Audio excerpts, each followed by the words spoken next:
home decided to watch some TV, listening to the news by Gordon Mosley.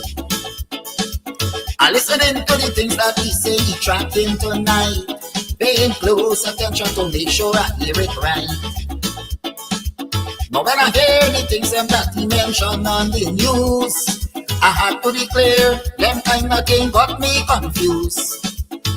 I hear some things where the ERC noticing, and it convinced me that people ain't learning nothing. We hear so many times about them big name calling, and they say ERC pretend that they didn't learn nothing. But once you're black and you just decide to say a word or two, bet your life on that they say ERC coming for you. Listen to the things you just hear on social media.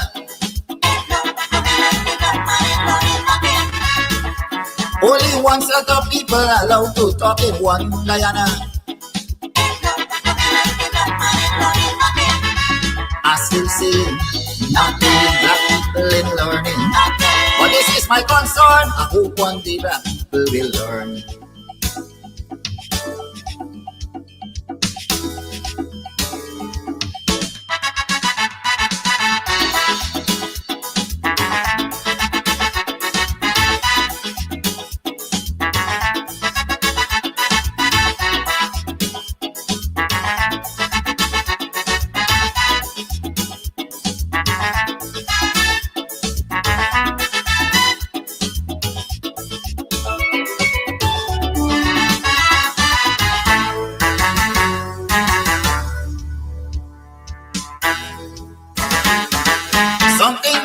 ERC that I would like to know, if any of its members happens to be black people, and if that is the case, I want them to answer this call. Tell me how come none of them ain't got no voice at all. You're showing signs of weakness and you're afraid to be fair, and we see the same thing keep happening year after year. And the day will come when all this nonsense will stop. That will be the day when black people decide to wake up. Not so long ago, something terrible happened. This young Indian man want to kill out all black people by poison. But if his shoes was on the other foot, would have been a big threat. But up to this day, this ERC can't do nothing as yet. How come it's only black people committing cybercrime?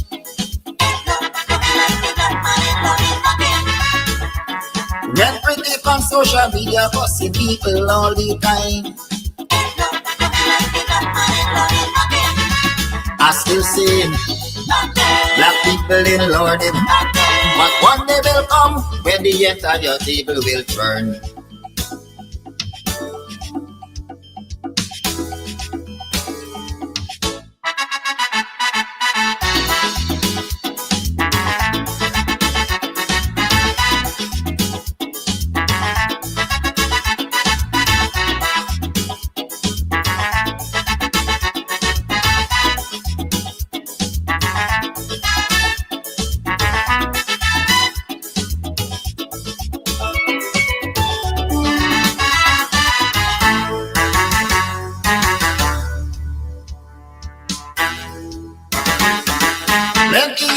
Excuse me, see they fail to condemn, because these people think that the law is only for them.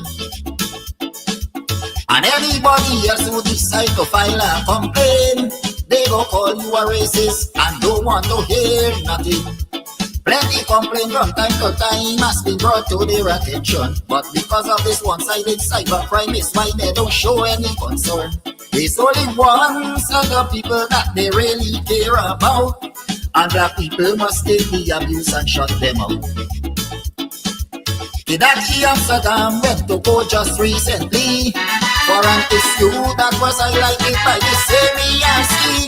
And with breakneck speed, the police decide to jump on his case. Without a search warrant, they went and search up the man's place. Let us all agree that black people under attack.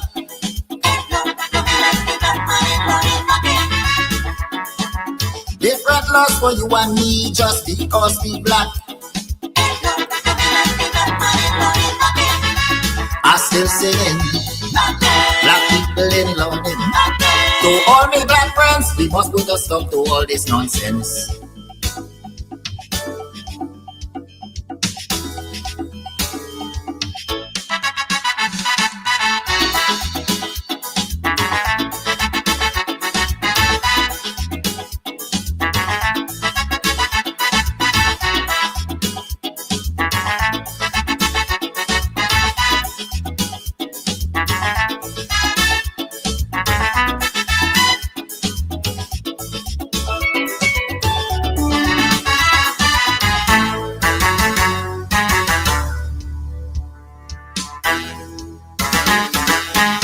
Many the cybercrime laws to keep people silent, just to make sure nobody criticizes this government. And while that is a very clear case of dictatorship, it is no surprise that the ERC ignoring it. Why only the chosen few is allowed to have things their way, when people like me and you must have nothing to say? And when ministers in the government start to launch their attack, you never hear this ERC come out and talk about that. They send a policeman all the way to New York. This fella went up there to serve a customer man with all bark. Under this thing, this government decide to fabricate a case, but like they forget the warning they get from Latisha Jades.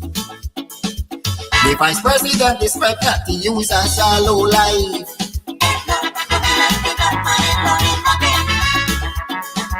Because of this kind of abuse, he don't have a wife.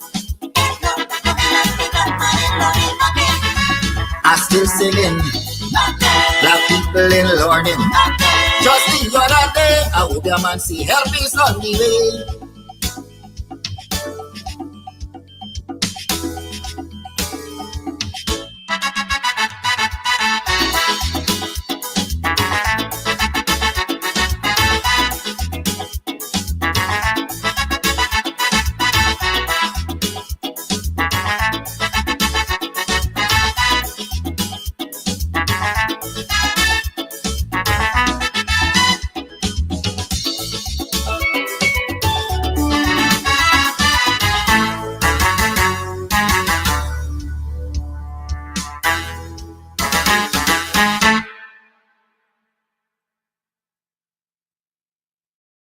All right, so today we are here at Club Twilight up in Buxton, and we are here to talk about all that's going on up here. Trust me, if you are on the East Coast, you're in Buxton, you're in town, you're looking for a place to get away to, this is the place. The Cutters, mwah. Listen, I'll be having some just now again. We'll talk about that. And then, of course, the ambience is beautiful, fully air conditioned. The decor is on point. The music's on point. Everything's on point. It's just me. I need some work. But everything else that belongs to this club here is on point. So if you want to find a nice little place where you can just drive out of town and have some drinks, have some food, you can call, you can order your stuff and just take it. You don't have to stay. Or if you want to stay here, that's what's up. And of course, they have special events for Valentine's. You can rent a hall. You can rent a hall, honey. You can rent a hall for weddings, for birthday parties, to have a bash. I hope he edits that out. But you know, whatever it is, this is definitely the place to be. So it's on Sideline Dam. You definitely want to ensure that you check this place out. But it's on your to-do list. All right, on your to-do list. This is definitely the place to check out, you know, a really cool, chill spot here in Buxton. I like this. This is, Buxton needed this. We needed this. I needed this. You definitely needed too. Thank you. All right, so you might be wondering where we are, still in Buxton at Club Twilight. That's where we are. So Club Twilight also has like an Airbnb as well.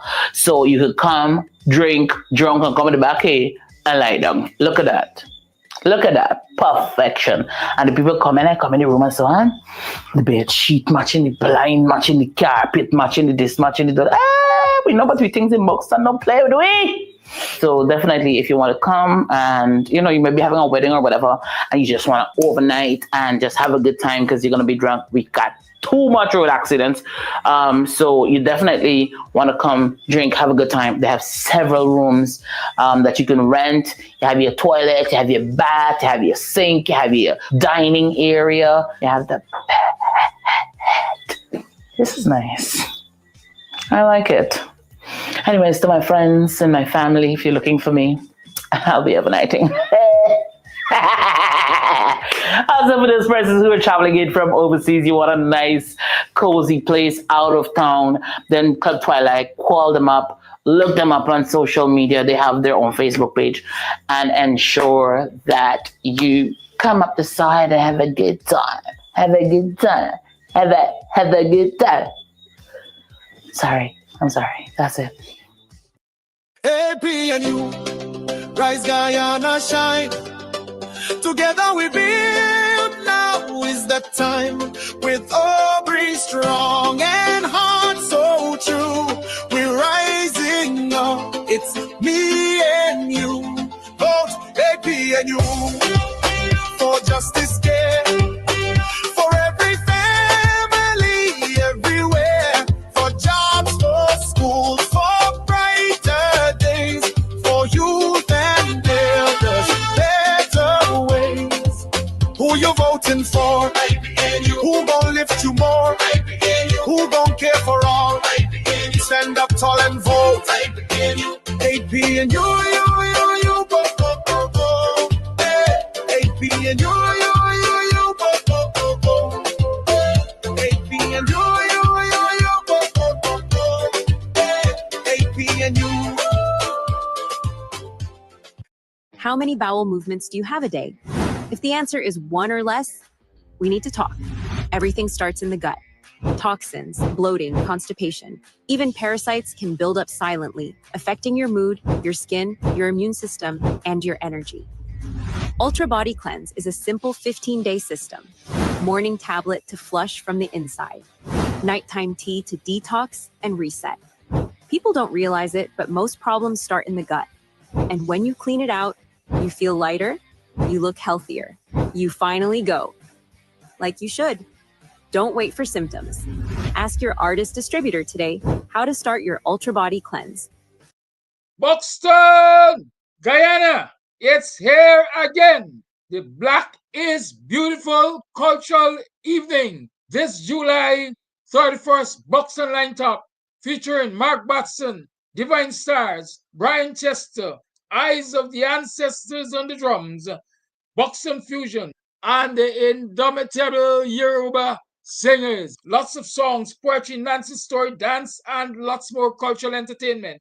Come out, Buxton Line Top, this July 31st. It is the annual 1st of August movement and friends. Black is Beautiful evening of cultural entertainment. Calling all seniors, it's soiree time. Yes, the big people soiree, say August 1st at Club Twilight, Sideline Dam, Buxton North. Come out, let's feast on well-prepared African traditional dishes and be entertained by drumming, folklore, music, and lots more.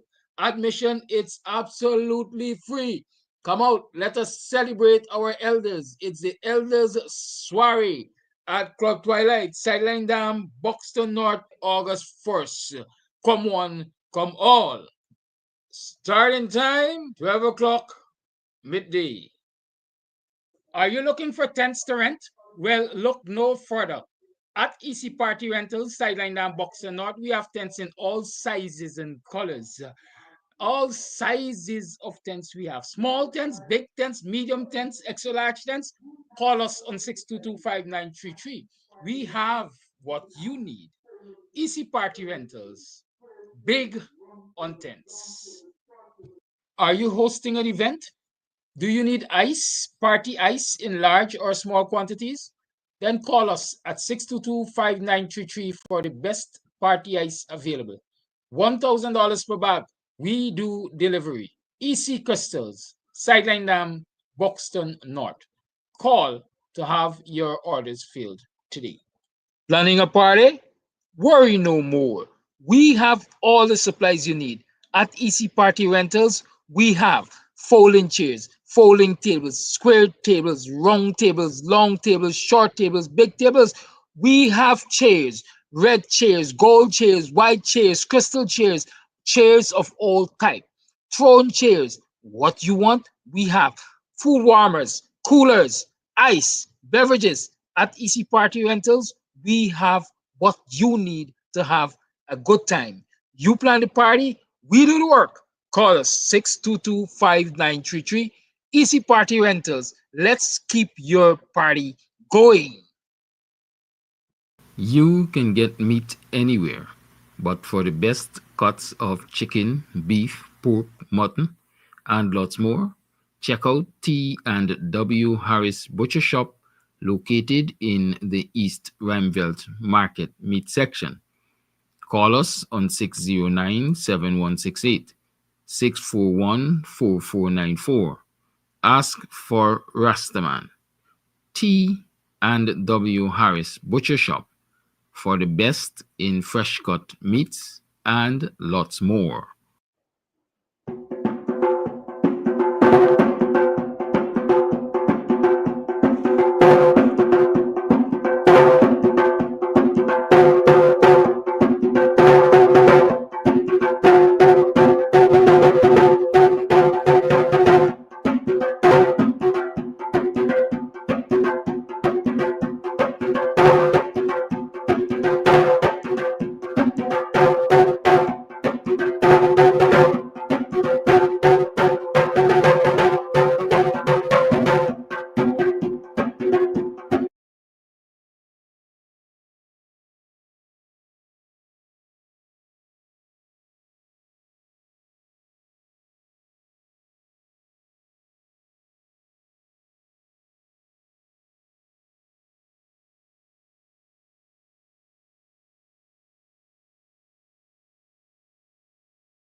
It's dinner and dance time. It's dinner and dance hosted by the United States region of the PNC, the People's National Congress Reform in support of a partnership for national unity.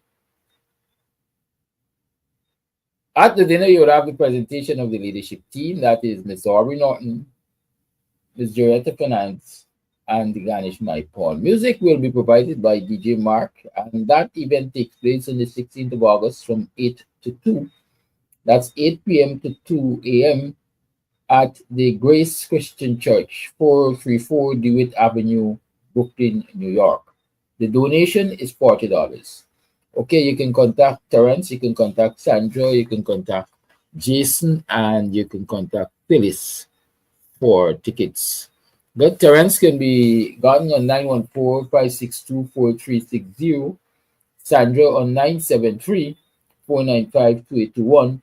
Jason is at 347-856-1718, and Phyllis is at 347-276-6732.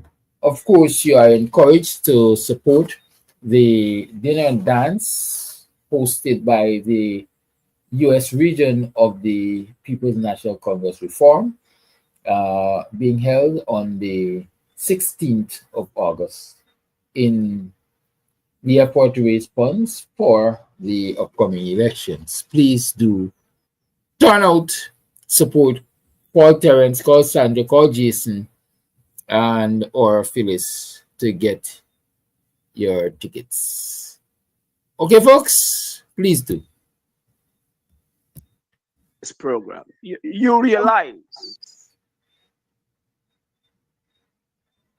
we realize that when the no confidence notion or motion was passed, a lot of us were laying horizontal in the grave in terms of knowing. I myself, Vex lose. That's my right. And as a result of these types of shows, including Gavin Matthew's show, drums, you had a problem with that. Wednesday musings. Morning. Welcome to another program of Guyanese Morning Time. I am your host, Kidaki Amsterdam.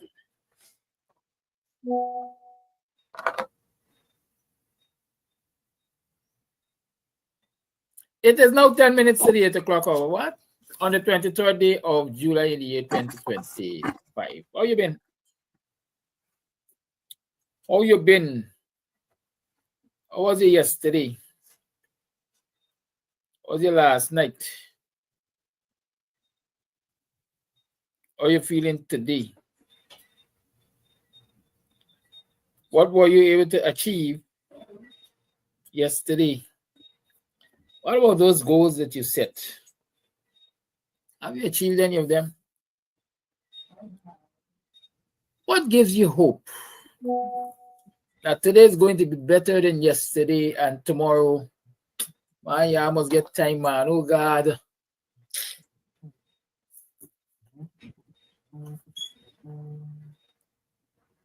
Yes, sir. I see a message. Me too.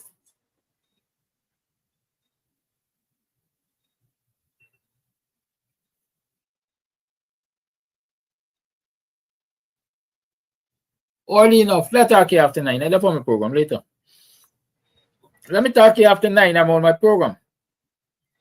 Good.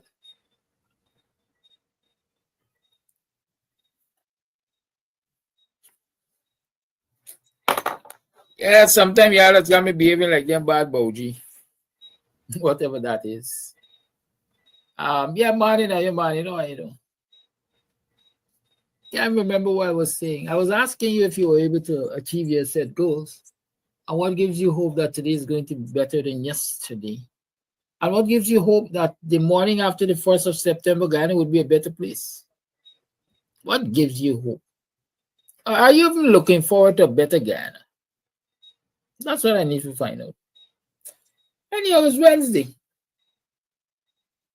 And it's 9 days before Emancipation Day. 10 days before Granger gave up the government, 2020. But you know, we always, the Boxing 1st of August movement, Society for African Guyanese, Empowerment, 2 and you know, many of us organizations in boxing, we always get together on the night of July 31st. And we do that grand Emancipation Eve celebration. And we reflect on the past and so that we can, you know, we also examine. Man, what's wrong with y'all?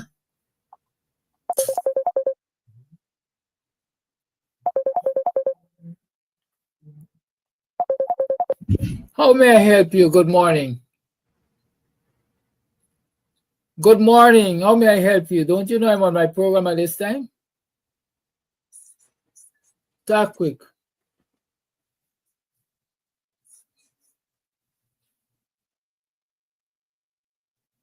Talk to me after 9. But you could buy one from the 1.3 million from Superbet. Have a good day. After 9. And he could give back to the community. Goodbye. I'll talk to you after 9. I'm going to talk to you after 9.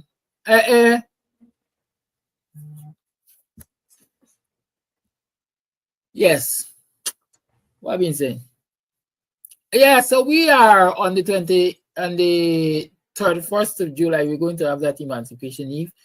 The Black is Beautiful cultural evening on the Buxton line top. So start preparing for it. Invite all your friends and family, you know. Even those who have never experienced it, invite them to have a first-hand experience of how cultural we are in Buxton. Buxton is liberated territory.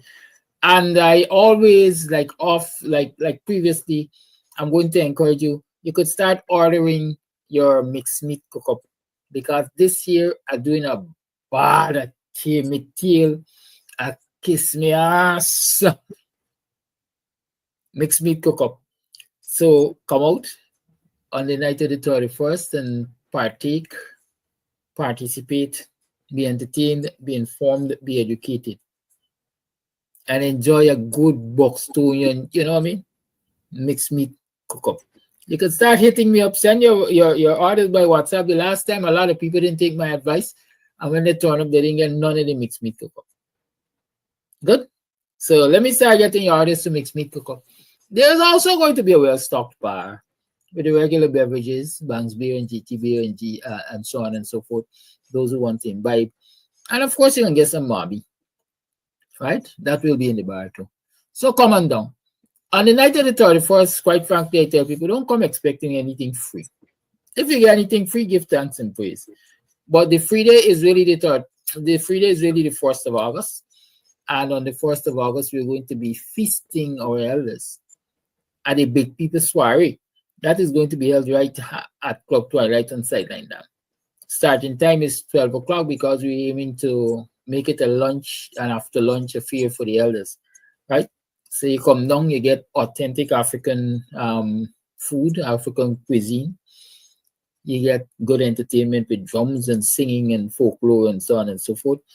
And so the elders can really have a great time. That's going to happen on the 1st of August, right at Club Twilight. That is free. That's free cool. The only thing you're gonna gotta pay for is if you want to drink liquor. Because then you're gonna buy it from Club Twilight Bar because the freeness doesn't include alcoholic beverages. Right? But Club Twilight Bar, they say if you want to drink 2 beer, you're gonna pay for that. You want to drink 2 Guinness, you're gonna pay for that. But outside of that, food and drink is on the house of the elders, especially. Good, so spread the word. Spread the word. It's an election season. Yes, we are in the silly season, but that doesn't mean that we have to forget. Life doesn't come to a standstill just because of election. We have to continue living. We have to continue doing what we do. You have to continue maintaining social relationships and so on and so forth. So come down to Buxton Line Top the 31st of August, 31st of July for the Black is Beautiful evening, cultural evening. We got Yoruba singers, as I said on the advertisement, the indomitable Yoruba singers. They refuse to die. All the other bands from that era have disappeared or have changed form. Good? And so the Yoruba singers has maintained the course and it continues to be a cultural icon. As a matter of fact, Ezra Rockcliffe was made honorable doctor by the University of Ghana not so long ago. So it's Yoruba singers and Dr. Eddie Rockcliffe, right? Come down on the night of the 31st, you're going to have a wonderful time. Of course, Nancy Story. We don't have a cultural evening without Nancy Story. And so you're going to have Brian Chester there doing his usual bit with the Nancy Story. Nancy Story, and Kofi, Kofi the farmer makes that annual trad down to GT every time around that period of the year, and he's going to be on stage with Soli, an African American poetess, and so they're going to come and they too are going to do their thing. And of course, you have Eyes of the Ancestors and the Neptune and the Drummers. You have the Buxton Fusion, and they're going to be doing their thing too. I rather suspect we're going to have the Buxton Steel Orchestra. I have not confirmed that, but we're likely to have the Buxton Steel Orchestra. And then, you know, Love Banner with a hit. I can't remember. I can't even sing, so let me know if I have to sing. Yeah, I know Mark Batson, right? Popular guy, Mark Batson. Some compare him to the likes of Romain Virgo or Romain Virgo is his name. Yeah. Mark Batson, one of our musical icons. And Mark Batson comes from a long line of musical talent in this community. His mother, his sister, a whole lot of them in this music thing. So yeah, come and enjoy renditions by Mark Batson. We're going to have dances, African dances, traditional dances, contemporary dances, interpretive dancing, and poems, lots of poems and songs and so on. Come down. July 31st is the place to be. Right? July 31st, Buxton Line Top, that's the place to be. And then, of course, you usually have these addresses, what we traditionally call the village elders address and the village youth address. And then we invite somebody from the national political scene sometimes to do an address. And so it's an election year, so it's likely that we're going to have addresses by people within the Afro-Guyanese community that we believe have a message to deliver. Right? Good. So 31st of July. But let me remind you again. Order your mixed meat cook up. I want you miss it out. Don't miss out on the mixed meat cook up. Order your mixed meat cook up. You know the number 6225933. Drop me your WhatsApp and put in your order for your mixed meat cook up. Good.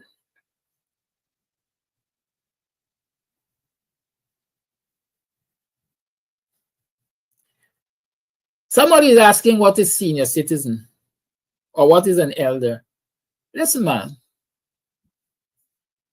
I have a thing with food, especially. I say I will not turn away someone who comes asking for food. I will not turn away anyone who comes asking for food, because if you come asking for food, you have a need for it. Right? There's some people who ask because they want. Some people are needful and some people are needy. Some people come because they want.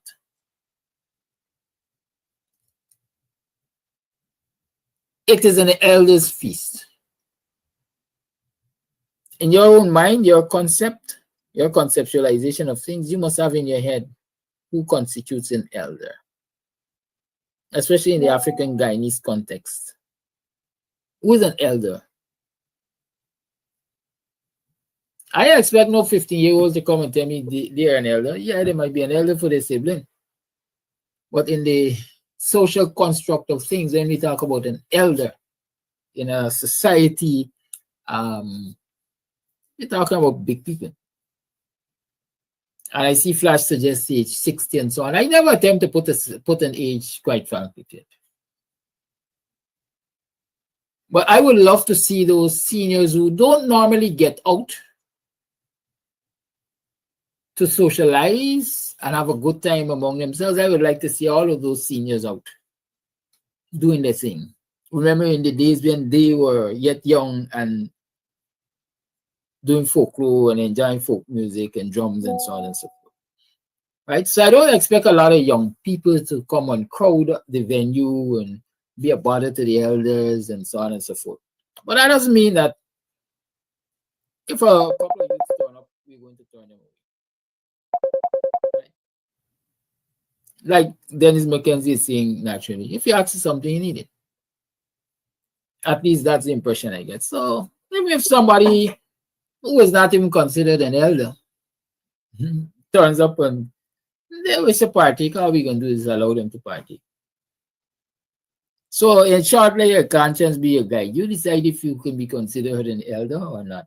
And in some instances, youths have to be chaperones for the seniors. Youths have to bring them out because maybe they can't get around alone, or maybe they don't know the location and so on and so forth, right?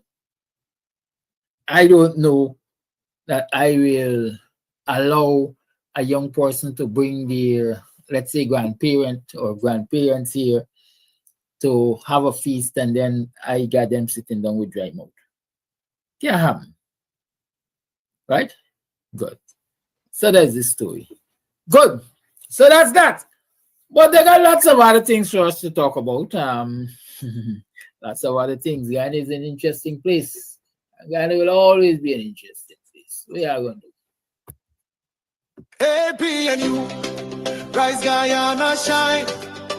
Together we build, now is the time.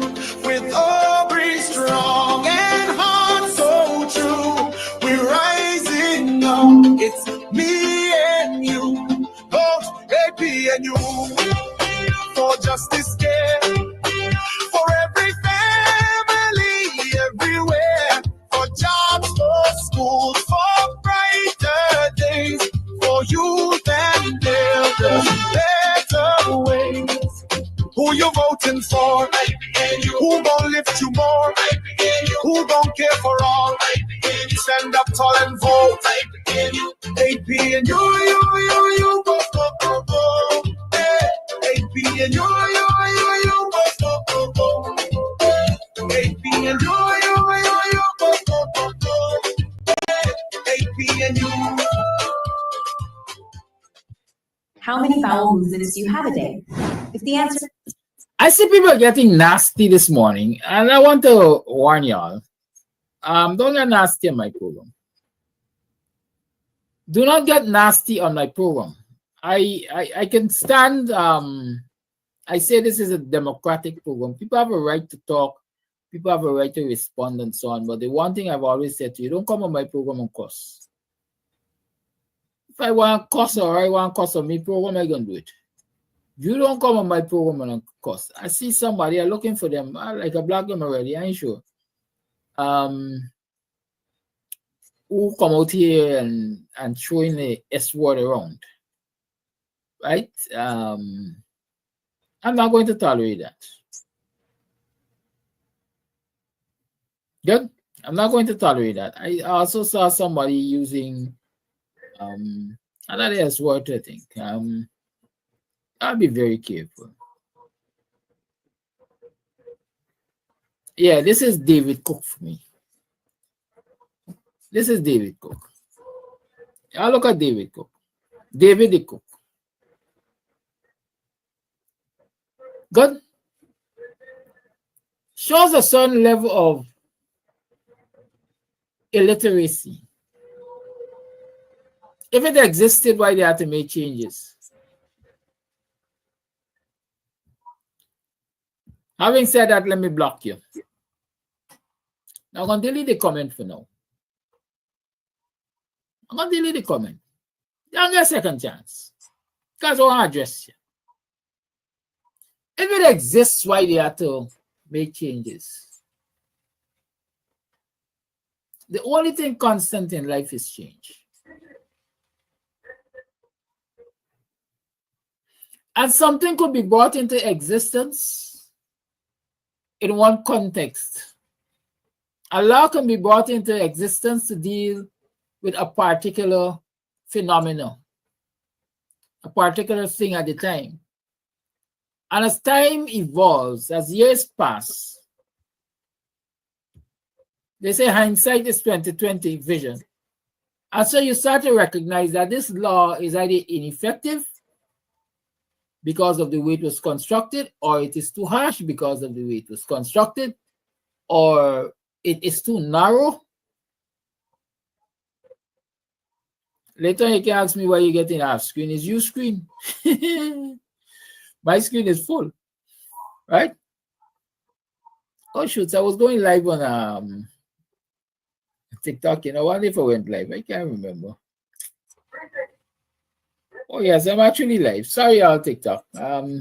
Sometimes I get distracted, right? So if it existed, why y'all had to change it, or why you had to make changes to it?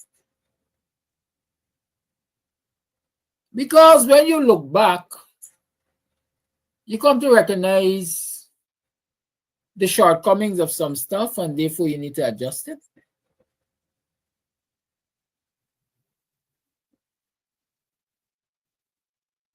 You recognize that the law was too narrow, and you decide that, listen, you wanted to have wider coverage, so you go and you amend it. You recognize that while it was enacted with a certain intent in mind, in reality,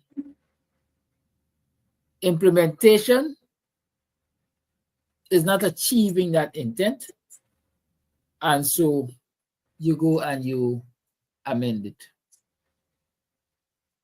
So Jackass, whatever your full name is, that is why it had to be amended or changed, despite the fact that it existed.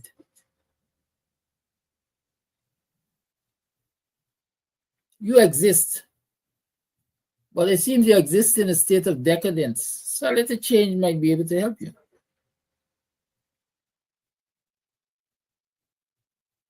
But are you willing to change? Are you willing to accept an education that will help you to change? Some of you are not. Y'all are stuck so far in the past that try as we will, there are no changes to come out of you.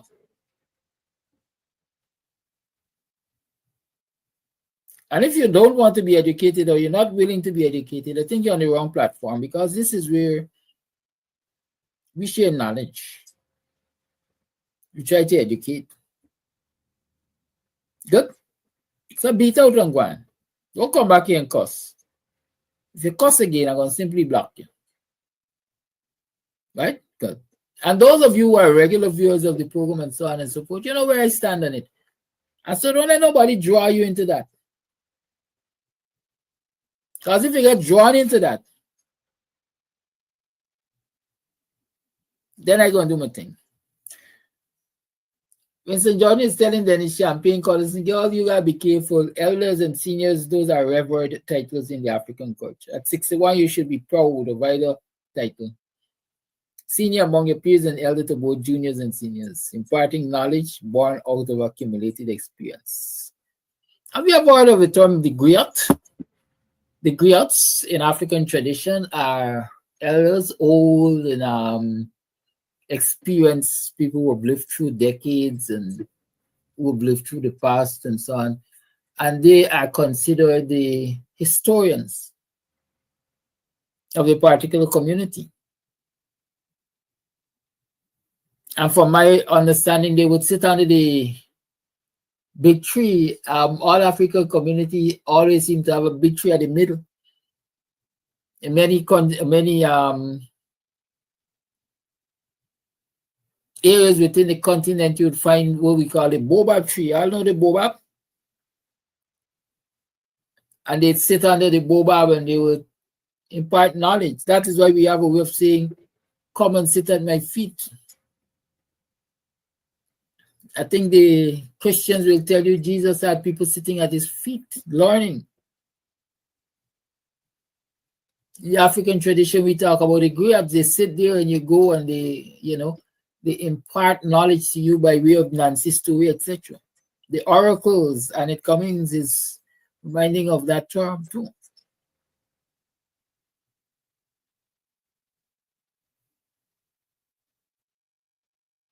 So we have to sometimes return to the source so that we can go ahead, go forward, and go forward confidently knowing that we come from a good source.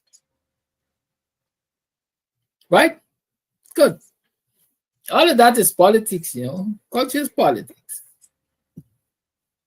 And somewhere we target story with politics.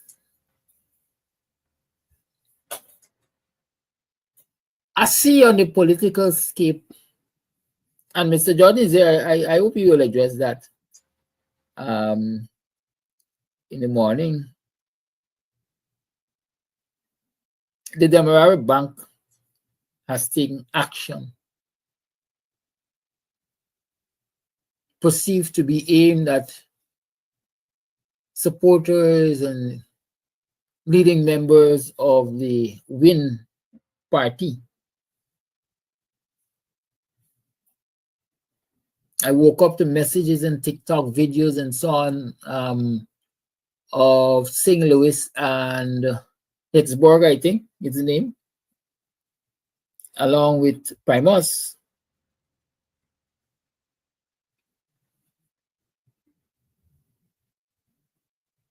Explaining that they've received letters from the management of Demerara Bank saying that their accounts will be closed forthwith. And the bank has no obligation to explain to them why, but they're taking action based on internal policies.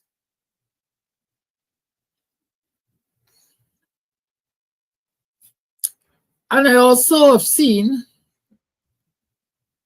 I want to show you all this one because sometimes you gotta see if you believe. I also have seen Dharam Lal, 2-inch, small things. They accuse rapists, they accuse serial rapists, running his mouth and saying, listen, every single one of y'all, every single one of y'all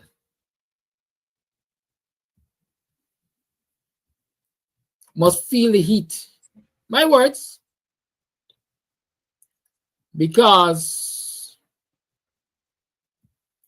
y'all don't know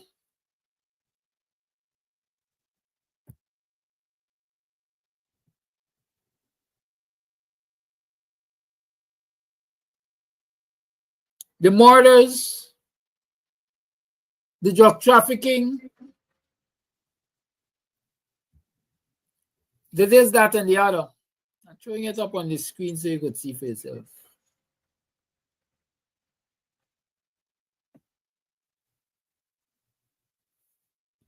I like y'all see firsthand. See, I could comment. I don't know where the honorable come from still, and up to now, I don't know. There's one of the most dishonorable human beings I can say exist on the face of the earth. Dharam Lal, more to come. The entire list of you who signed up with the sanction, man. Y'all like blood money? So face the consequences now. Don't you know people were murdered, women trafficked, drugs and gold smuggled, arms trafficked to terrorist organizations, money laundered for terrorists, tens of billions of taxes evaded, all for the personal aggrandizement of a criminal family? That was Dharamlal throwing shade or attacking or rubbing salt into the wounds of the people whose accounts are threatened with closure.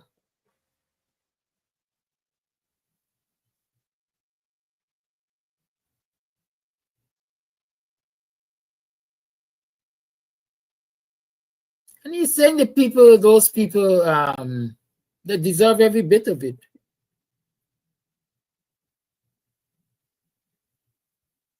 Because they're associated, let me go again, associated with someone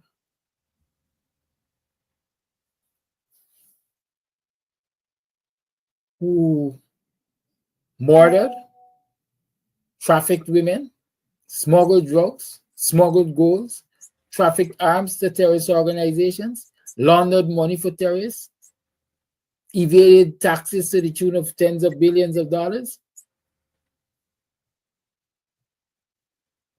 Well, if that is just punishment for associating with someone like that,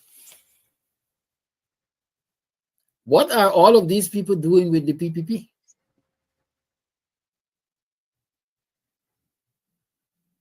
What are all of these people doing around the PPP? They really are putting their risk and their freedoms at putting their freedoms at risk.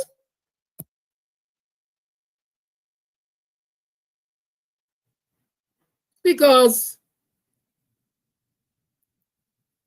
that sounds like a description of what happens in the PPP. Human trafficking, drugs and gold smuggling, and lots of other smuggling, money laundering, evasion of taxes, misappropriation of government funds. All of that goes on in the PPP. And people still freely associate with the PPP, and they don't get their bank accounts frozen, and they don't get their bank accounts closed.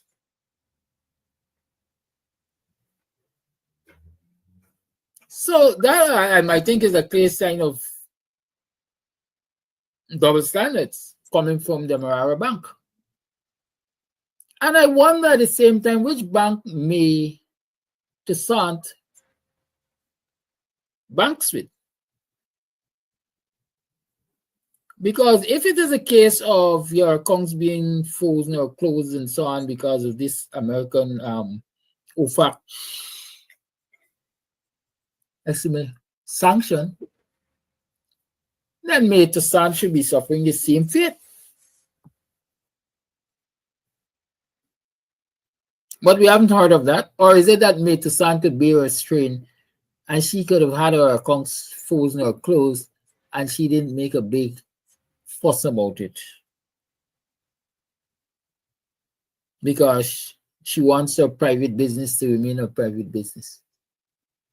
Or is it because the PPP and the big wigs like Ali and Jagdio and so on has exerted influence on the banking sector to say, y'all dare not interfere with our accounts? Because if y'all close our account, we going to pull y'all banking license or something like that. Is it possible? I would think it is possible. But back to the statement by Lil Prick, the small one. If as a PPP minister or former minister, he knows that people were murdered and women were trafficked and drugs and gold smuggled and arms smuggled to traffic to terrorist organizations and money laundered and taxes evaded and so on and so forth. Why hasn't his government taken action on these things? Why is it only now these things are being made known to the public?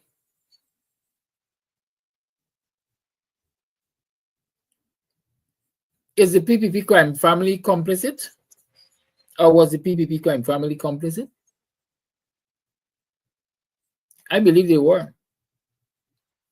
Because this very individual, who they call Sanction Man, not so long ago, released to the public and the media a number of text messages exchanged between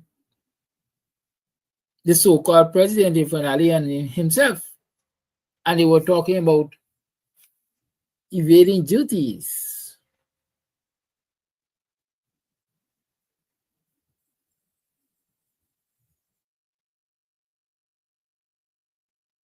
The same individual, when his name surfaced in the alleged, the murder, it was murder, when his name surfaced in the murder of Paper Shots as an alleged intellectual author, the camera at State House that captured the happenings or should have captured the happenings didn't work according to them. According to them, the cameras weren't working, so they couldn't capture the happenings. And according to the police sergeant, whatever his name is, he says because they were covering up. They were covering up. I think he said somebody got 3 million, 10 million, 70 million, whatever the amount of millions, 30 million. And so they were all involved in a conspiracy. And say if we come from bottom of the river and tell you alligator get teeth, believe him. And say Darmelan, who has been wrapped up in bed through his party, etc. But this very individual is saying that all of these things took place. Believe him, but also ask the question, what part did you and your party play? And I'm going to further ask, do Guyanese need a government made up of the likes of Darmlal and his handlers and his comrades who sat back and watched people murdered, watched women trafficked, watched drugs and gold smuggled, watched arms trafficked to terrorist organizations, allowed billions of dollars to be evaded from taxes?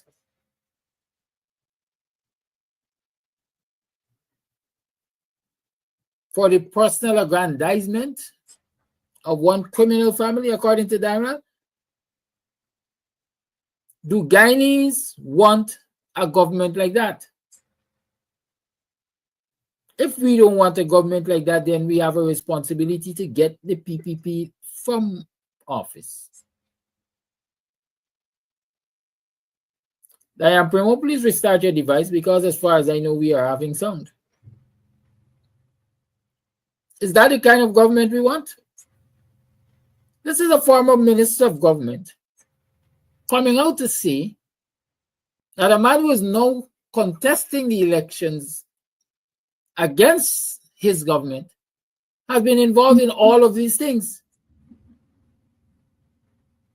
And this very man has been in bed with his government. This very man, this very family provided safe passage and transportation and security and financing to the PPP party, to its presidential hopeful, if only before and after the elections.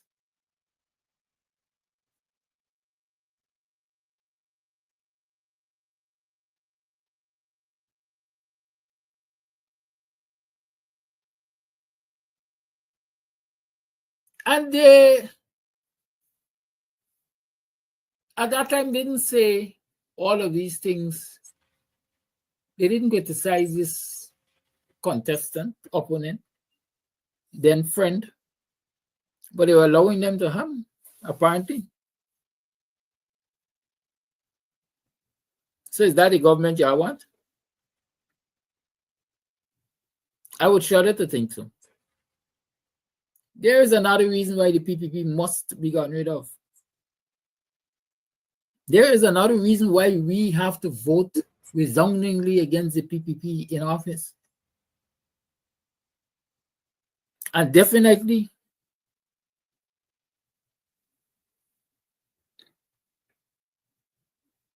we have to vote resoundingly against him too.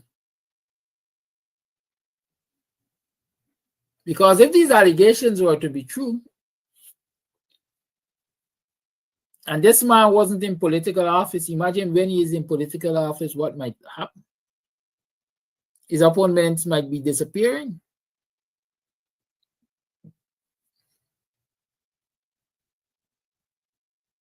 While he is insulated by the state.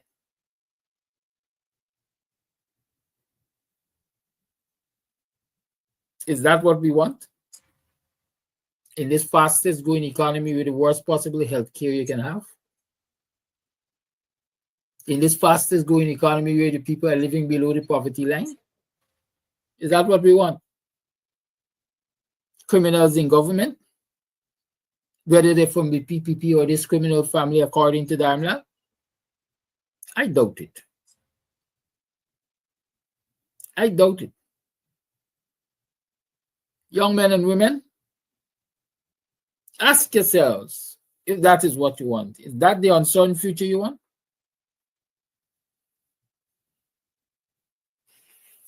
If that's not the unfortunate, uncertain future you want, then vote for the palm, as they say, palm it off. Palm it off. Come September 1. Palm it off. The lines are open. It's Wednesday musings. I want to hear y'all.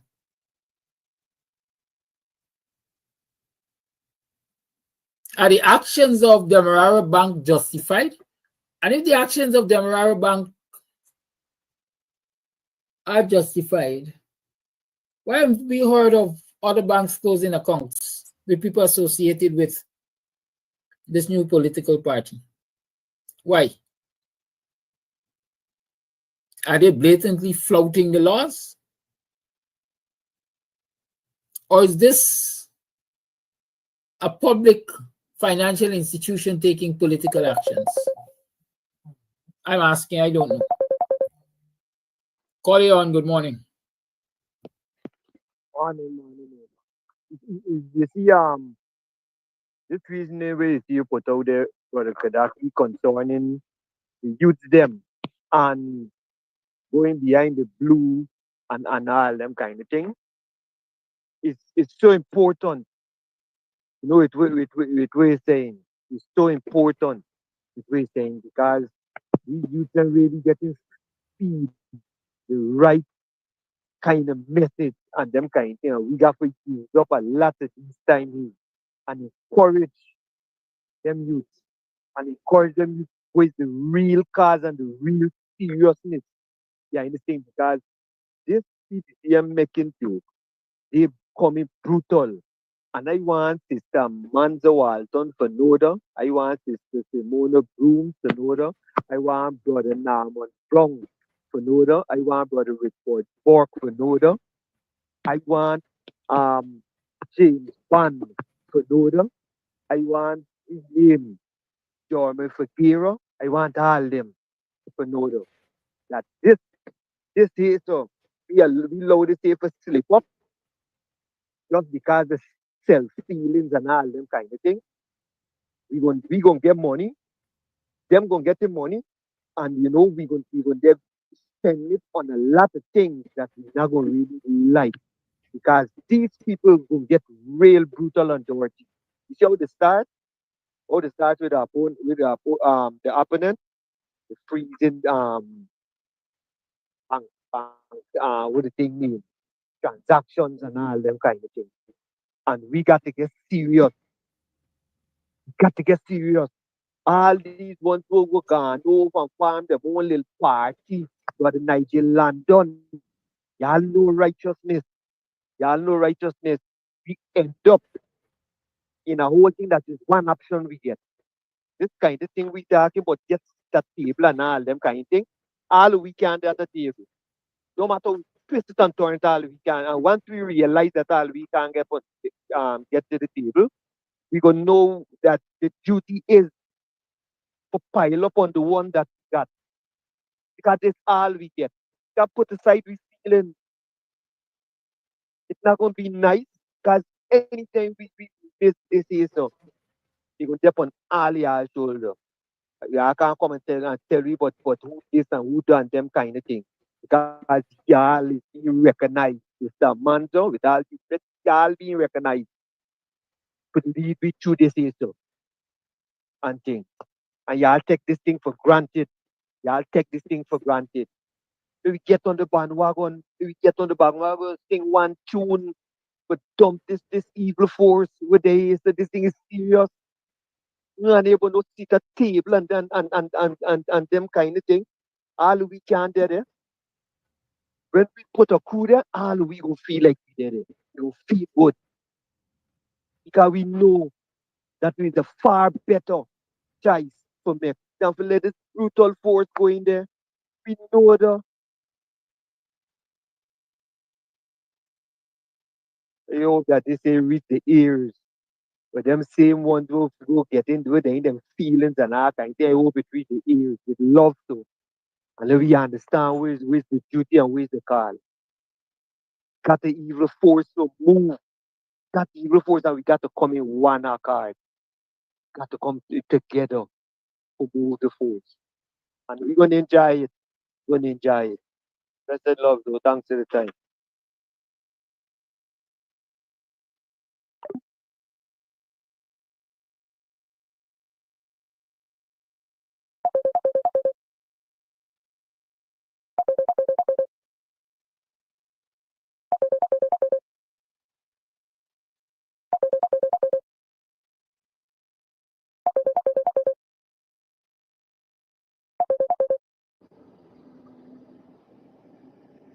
Our usual morning justice here. Good morning to you. You're live.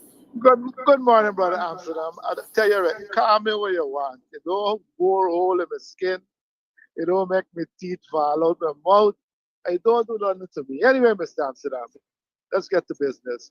Uh, it could be May Thomas. She is serving her sanctions peacefully and quietly. Maybe her bank account is, we don't know. So we can't accuse her or accuse the bank for not canceling her account. And a question to you: you put sanction on Odessa Primus because I'm not hearing you playing the ad anymore for the past couple of days. And it could be that the PPP is now in possession evidence against these sanctioned individuals. That is why they wants to take action, but the man is in the political arena now, so you're gonna he's already crying political persecution. And one other thing. Oh, when you get into the political arena, let's reference President Trump.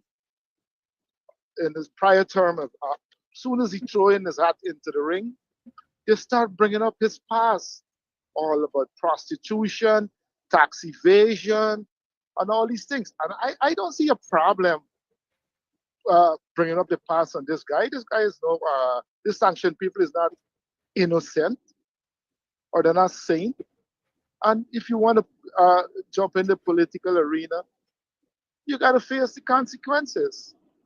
And this morning, I don't know if you're defending them or what's going on with you, Mr. Amsterdam. Please respond to my. Thank you so much.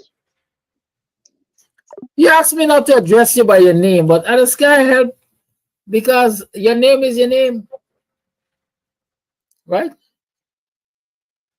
This is not what you call it, what you answer to. But I definitely show you this answer to the name clown, jackass, jester, fool, all them names I give you. Because that is what you present yourself as every time you come on this program. It is either you don't listen, and I rather suspect you don't listen. You're not a good listener.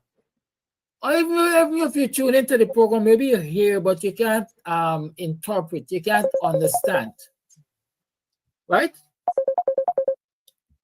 Because they ask me if I have sanctioned Odessa Primus because I don't play the ads anymore. It's to be simply making yourself that which you are, a damn clown. I play those ads every single day. Odessa Primus was hired to do them.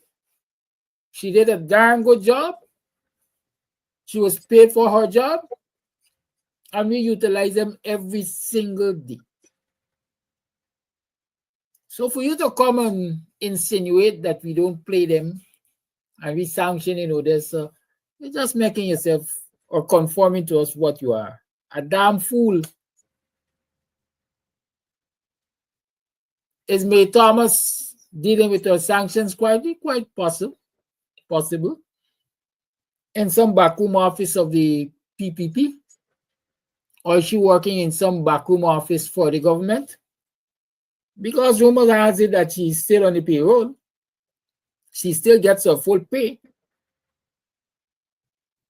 So you're asking me questions. I want to ask you that. Are you good with the fact that May Thomas, who has been sanctioned just like Azuddin Mohammed has been sanctioned, is allowed to be involved in things, government and otherwise, and not be victimized, while another citizen who has been sanctioned similarly is victimized? I just want to know that.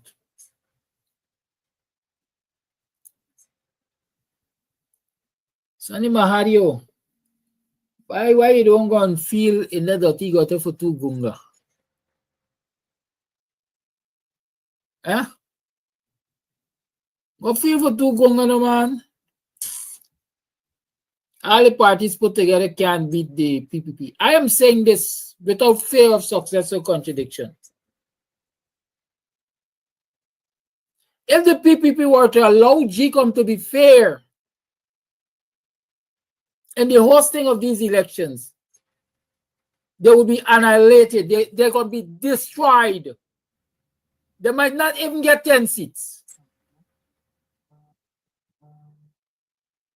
And that's forming my belief. If the PPP were to only allow free and fair elections in this country, they see in office again, not in this 2025 election. Call you on. Good morning. Good morning, Mr. Good morning to you. Now I want to know something. Is it the Demerara Bank taking political instruction or the bank itself owned by the state? You don't know. I would like to get that confirmed. That's one. Number one, the PPP claiming that they will win this election by victory. They will do this. They already got election luck and all matters. But we still running around doing all sorts of wickedness just to take power. These people do not mean to come out to power. You understand? Look, China had the election. Santoki lose election. He concede peacefully another person take over, a woman take over the presidency.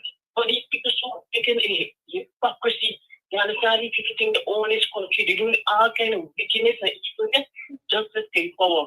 And I hope that the coalition them and all the other small parties that a keen eye on these people, because these people will do all means and all evil things just to keep power and hold office. You understand? Because they know the minute they make office, the jail all them going because the resources are keeping and they want to squander their money and just continue to scheme it. That's why they don't want to come out. But I hope election day and the APU and the small party is vigilant on these people like Chico. Because candidates are already completed with it. Thank you very much.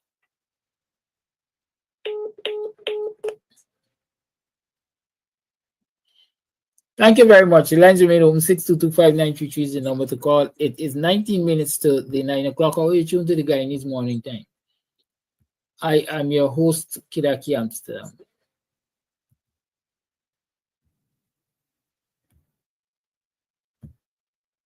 Good morning, Mr. Amsterdam. Good morning, viewers. The election that's coming up in Guyana, a lot of people would be badly damaged. A lot of people would be hurt. Guyanese, especially for Guyanese, you have to come together and support the coalition. Support the APNU/WPA. The Hello, PDP good is not morning going to let up. to This you is and just all the my black beginning. brothers and sisters. This is just the beginning Can you hear me? of what to come. So all who want jump and go over to win into the PPP, are sorry for y'all. All the days are numbered. All the days are numbered. The PPP is going to get brutal if y'all don't collate together. That is my take for today. A lot of people will be hurt. Call proceed. Especially for Ghana. Call you on. Yes, good morning to you and all my black brothers and sisters in Guyana. First thing first, we're going to get there. Second thing, how are we going to get there? By talking or by demonstrate the word we're going to get there? By doing what, Flash Garden? Make sacrifice and demand. If we know the PPP is owned by GCOM, well, then the country is supposed to shut down for GCOM. Do what they have to do because they're responsible for a failed election, not Jagdio, not the government. You see, if you guys listen to Flash Garden and text Flash Garden serious, when Flash Garden always talk for put fire and smoke up in here, for GCOM, get it right. You guys did not listen to Flash Garden. Why? Because Flash Garden get first grade education. Flash Garden get doctorate degree. But thank God I live for 65 years with my first grade education, with wisdom, knowledge, understanding, and common sense and sweet sense. I'm tired of hearing y'all blaming the government. It's time for y'all blame GCOM and get it right with GCOM. It's time for you to shut down the country. Send a message. You guys protest for Mel will lock up in America. What would not be in Guyana for support, for bring change, for vote, or for overlook election. But you guys find time to protest for all and cannot find time for protest in front of GCOM house, GCOM building, and send a message. It's time for you to get it right before the force. We got to come together, fight together, unite together, and demand together. We're looking towards the young people. Let me remind you the word of God. Let the dead bury the dead. God give them young people a choice to live. They could read and write. Because if you call them young people, say, hey, come walk in fire. They'll say, no, big man, you want to kill the man, what's wrong with you? Just all them young people find time to go and take bullet for that guy. Why they can't find time for go to the rally and listen and hear? It is time for you to get it right. GCOM is the biggest threat, not Mohammed anymore. Mommy done do job already. GCOM is the biggest threat. Let me focus on GCOM. Let me get it right with GCOM and start looking somewhere else. Thank you for your time. Thank you for your call.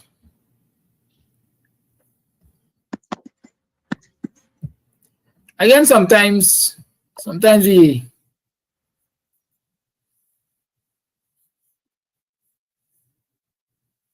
say things that come across as unrealistic. Because we see for a fact over GCOM is a 4-3 majority with the current commissioner, chairman of the commission, voting with the PPP nominated commissioners. And we're told to focus on GCOM. The National Assembly has been dissolved.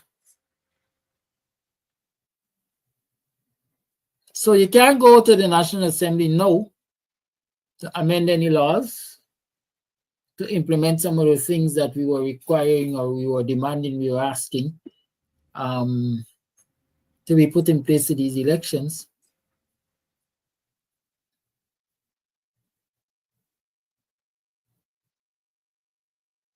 What is expected to come out of us focusing on GCOM in this 11th hour? They say we're in a fool, Jew can't fool. But some argue that Jew and wet are in Myson. What really can we achieve, as I'm asking, even if we were to focus on GCOM right now? I think what we have to do is recognize that the PPP is set to rig the elections through the operatives at GCOM, and we have to ensure we have strong systems in place to protect our votes. Strong scrutineering, some strong mechanism to ensure that we are in the loop, we know what is happening before, during, and after the election, and so that we can counter what needs to be countered in a timely manner. I don't know much else that we can do except, and this is most important, bring out unprecedented numbers in our support bases, in the upper 90s in our support bases, and so it becomes even more difficult for them to even rig and surpass our numbers. That's what I'm thinking. Voice note. Morning, Mr. Kadaki, and the listening viewers and people around the world. Now, I want to know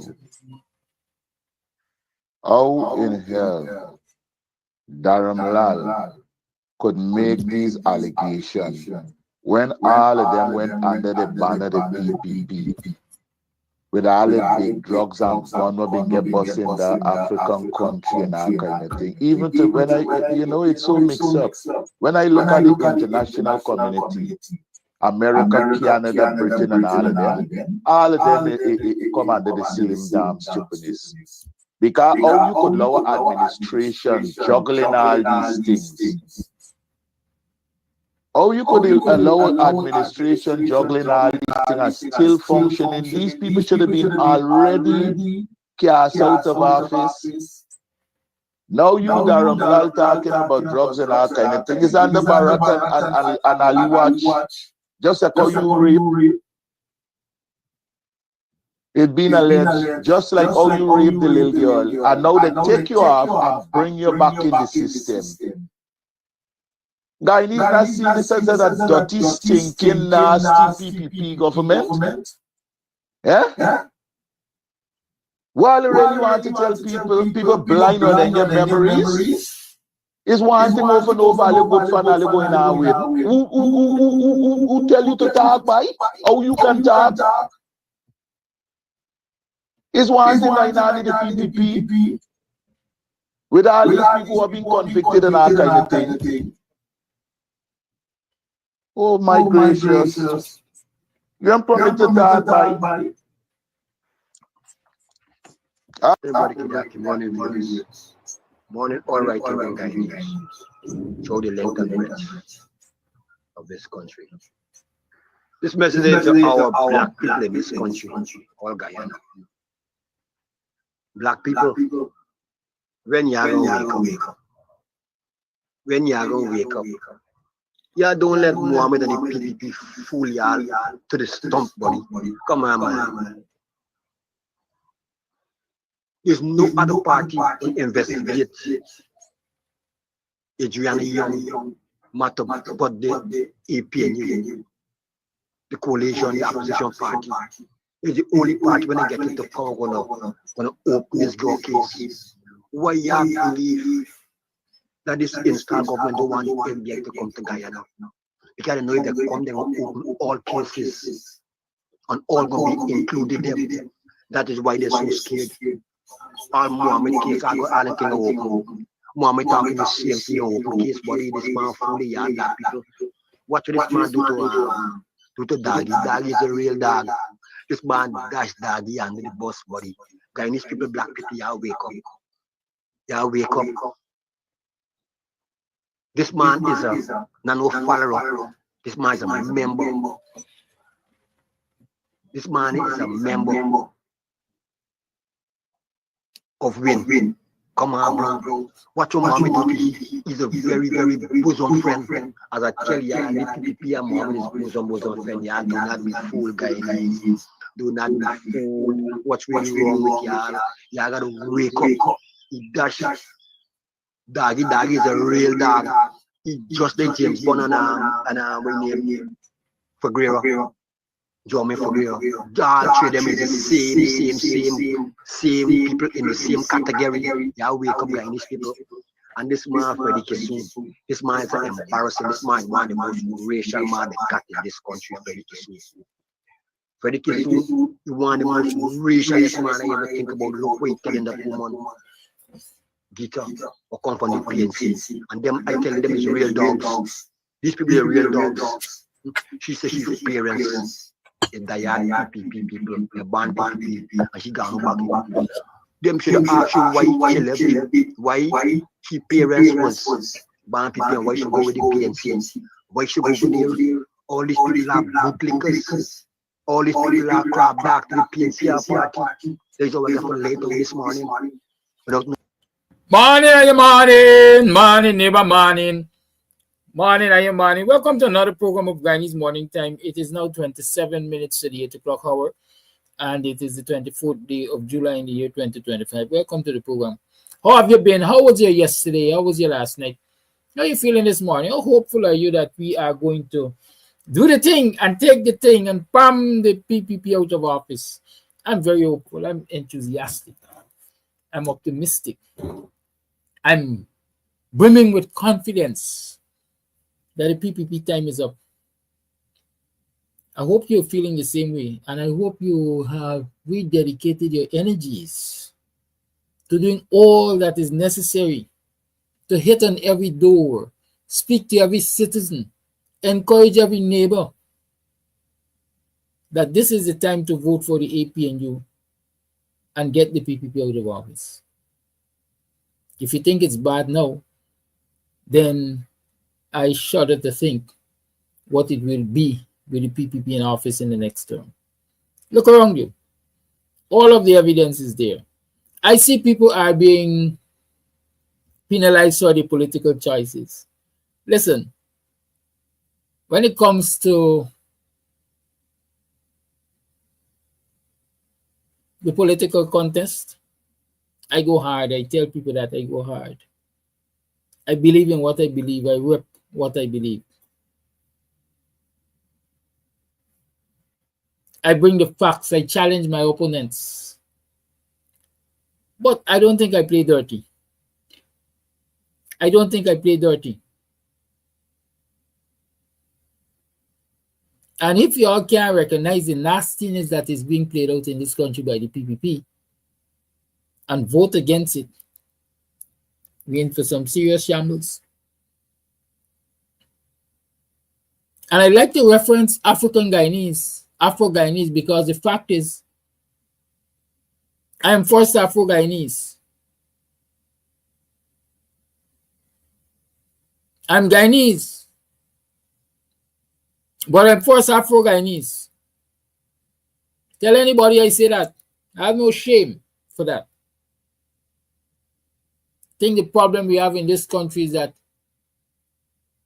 many of us Afro-Guyanese strive to be Guyanese only. But the world sees our Africanness first. And until we can recognize that and acknowledge it and embrace it, we can continue to be in problem trying to fit in. We are going to continue to be in problems trying to fit in. And so I like to acknowledge my Africanness first. This Africanness could have been born in any part of the world, and it still would have been Africanness.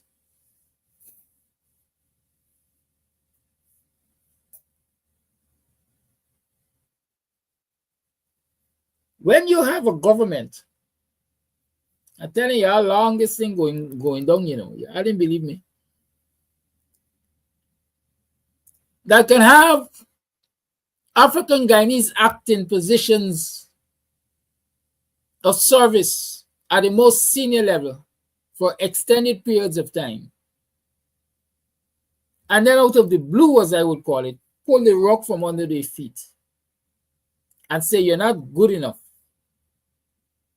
I have a problem with it. I have a problem with it. The acting chancellor is now on leave, they say.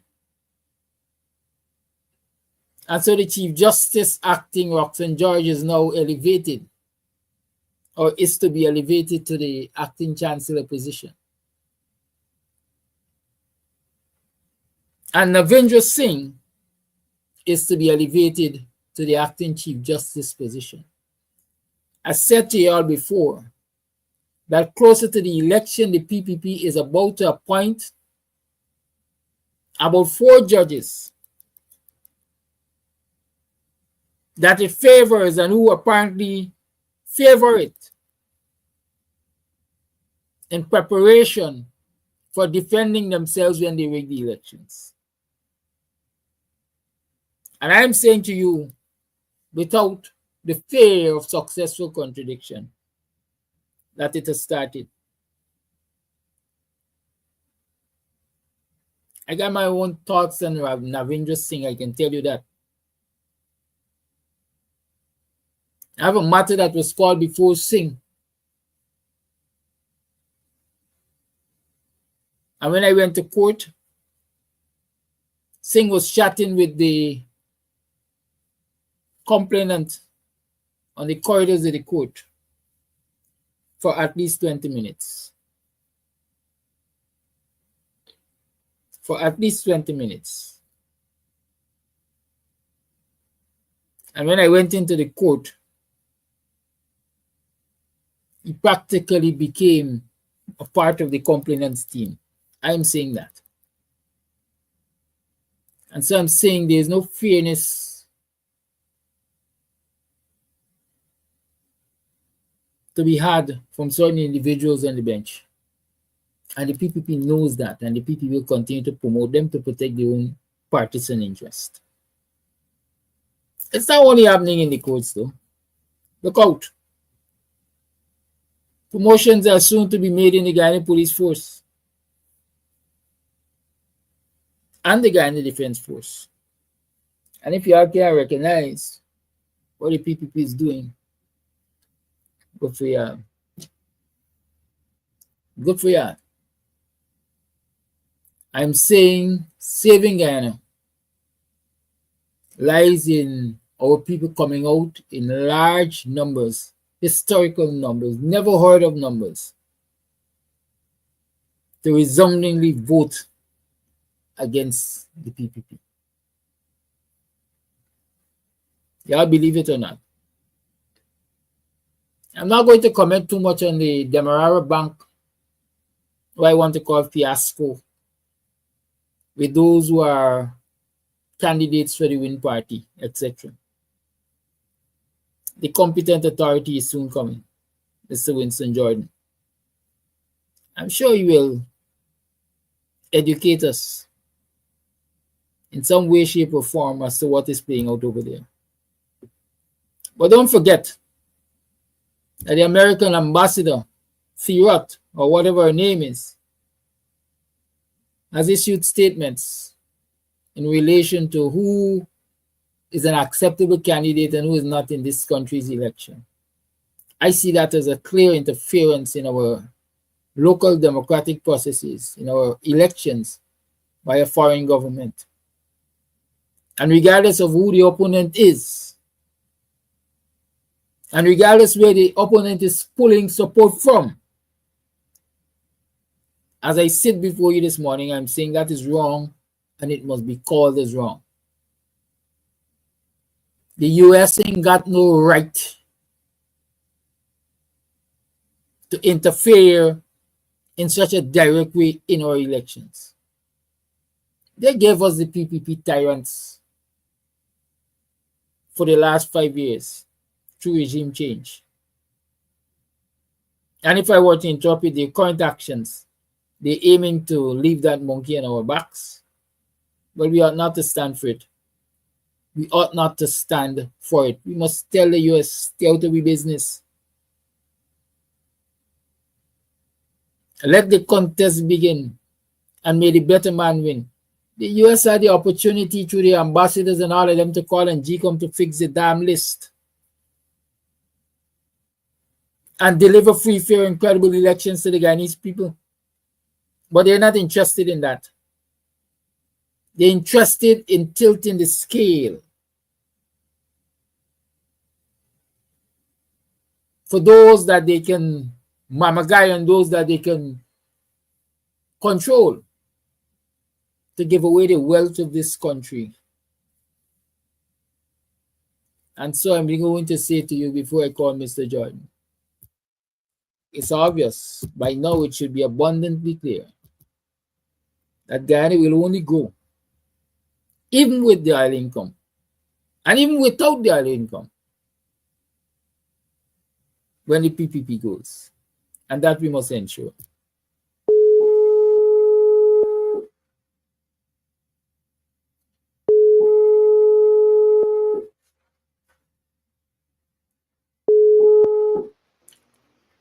Mr. Jordan, good morning. It's another Thursday, buddy. It was raining cats and dogs earlier. Yeah, man. I Yeah, hope man. your Good black morning. tank's Good full. morning. Good morning. Yes, another Thursday, another thankful Thursday. Rain in the air. I don't know. It's raining by you, because like I said, sometimes it rains here and it's not raining anywhere else. It rained heavily, but it has now stopped. Okay. Well, we're getting the best of both worlds. You saw how blessed Ghana is. We're blessed with sunshine and we're blessed with rain, blessed with a lot of water, in addition to all the other resources, natural and human. But at the same time, as you well know, we're cursed. It's as if all of these resources end up being a curse. You know, you can't. You know, it's just a paradox that this little country has been blessed with so much resources, and yet still, it's wallowing in self-hate, self-pity, poverty, and everything else. It's there. It's racing to the bottom rather than like cream rising to the top. You know, when you think it was bad, it seems to be getting worse. Now, poverty figures had been put at around 48% in 2019. And then, of course, it came down from 60% back in 2000, early 2000s, to 48% in 2019, thanks to, in no small measure, to the number of programs that we put in our very short time during 2015 to 2019. And I may not get to come back to that, but I will comment here and now in saying that it is really, again, unfortunate that, one, those who served in the last government, almost all of them, seem to go on to pasture and not helping in the effort to make it clear what was done with the little that we had under the coalition government, what was accomplished, and then the new set of guys under the APNU can pick up from there and say how we are going to build on what was accomplished under 2020, under the coalition government, using the enormous amount of resources that is available and that will become available. I don't see that. They're all gone. I'm here, there, and everywhere trying to fill gaps, talk on behalf of other people's sectors that they manage, while they're all gone.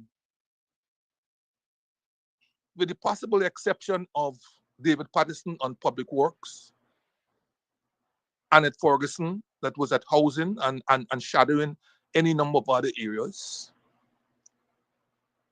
And I apologize to those who I don't remember now who have been putting in any input. They're all gone. Giving credence to the other who are every day putting things out there as if the coalition was no good, didn't do anything. Feed and they have access to that broad mass media and social media. I must admit to you that I'm tired of trying to go to a website or to go to read Stabik News or Kaito News or one of them and being blinded by all of this red of the government, you know, all this red, Ali, Ali, Ali, you know, and all these political ads and so on, you know. But back to what I was saying, feeding people a bunch of misinformation. And there's only so much I can do. I can't go replying to everybody who I see, and I have no intention of doing that. I have no intention of doing that. But if those who served in the coalition government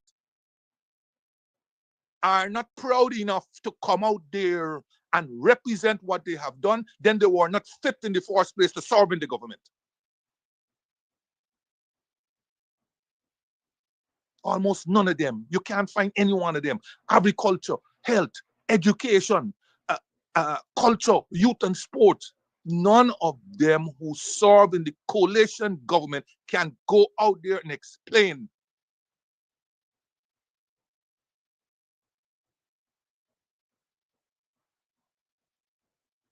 A couple of weeks ago, one of my colleagues, he asked me to put together some information for him quickly on depth. I've said this a week or two ago. And in responding to him, sending the information and responding to him, I said, man, the time is opportune for you to come out and say what you had done in your sector. And his response to me is that he will think about it. Think about it.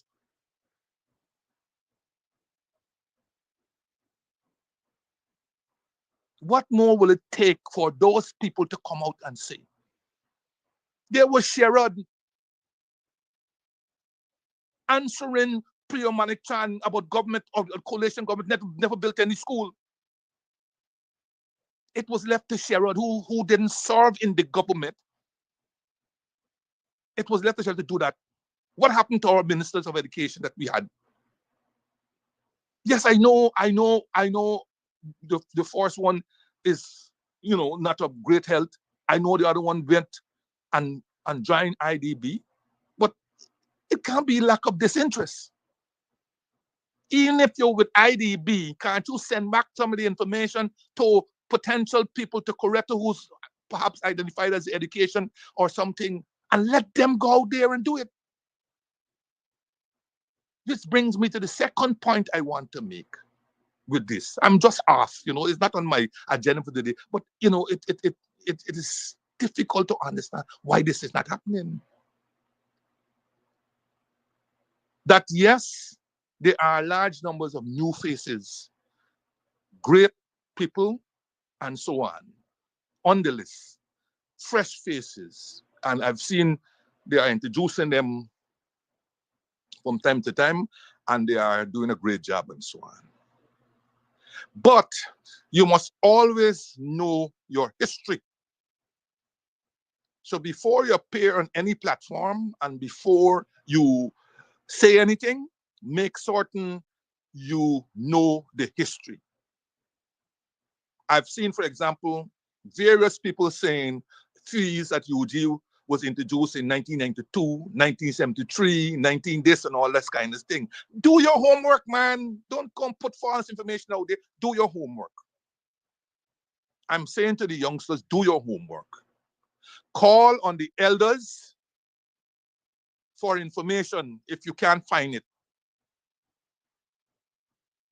And feed the minds of the youth who are starving for information, because all they are hearing is that the coalition with that little minuscule resources didn't do anything for them.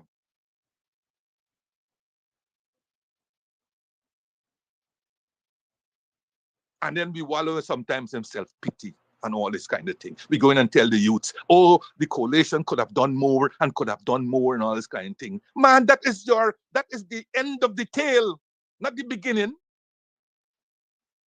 You're not telling them what the coalition did for them. You're not telling them the difficulties the coalition had when they came into power in 2015. You're not letting them know that under the coalition government, they weren't being murdered. When I was walking around in 2020, going from house to house in various depressed communities in Georgetown, people were telling me, you're doing a good job. But in one case, we have to free up the economy. I said, well, what you mean? He said, under the last government, money was flowing. I said, money flowing here too. He said, man, listen, you got to free up. You got to let some of that thing pass. I said, what thing? He said, you got to let little white powder and little ganja thing pass. I said, friend, that is the problem we have. I said, that is the problem we have. I don't think that is going to happen under our government, right? We spend a lot of time and effort cleaning up this economy of drugs because most of the sufferers are people like you and your others in your community. You're suffering because you're users, you're suffering because you're being locked up, and so on. No, we are going to clean this economy, and ultimately, you are going to be the beneficiaries. And you couldn't stay out at 6 o'clock. You have to rush to home. Now you can stay out anytime you want because life, freedom and life, these things that you take for granted now, which you didn't have before.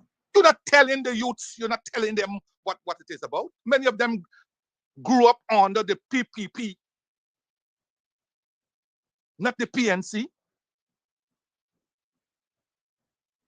Many of them grew up under the PPP. People who were born under the coalition will not be able to vote today. So many of the youths only know the PPP.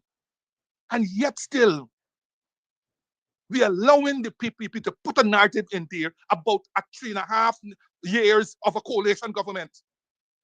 As if everything is wrong, that wrong went under the coalition government. We're allowing this nonsense to happen. Yes, I'm upset. I'm totally upset. We're not telling the youths. We're not telling them it. Too many of us are slinking around. Too many of us want to go across because we don't want to do the hard work. But when you go across, you're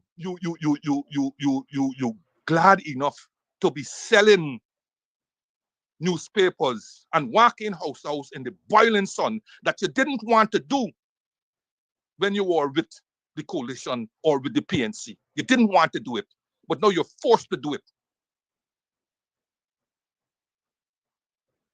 And while we blame or we criticize the people we put for being transactional, too many us who are with us are also transactional.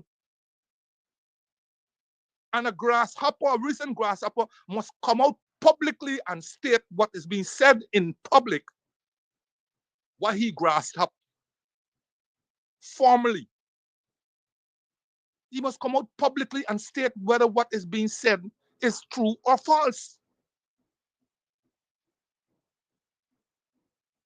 We're not saying you're not supposed to be able to uplift yourself when you are within an organization, but when you join a party or a group and so on, what happened to servant leadership?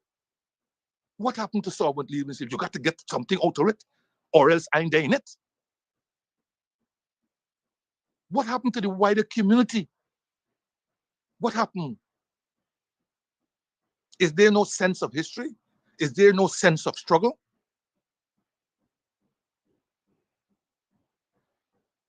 And then others who are there struggling on behalf of the wider community, you got people in there undermining that struggle. Undermining the struggle because they have not been seized of history.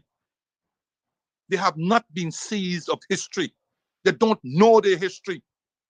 All they know is money or some other transactional arrangement. And they are worse.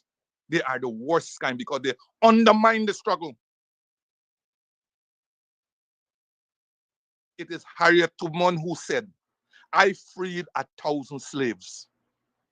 But I could have freed 1,000 more if only they knew they were slaves.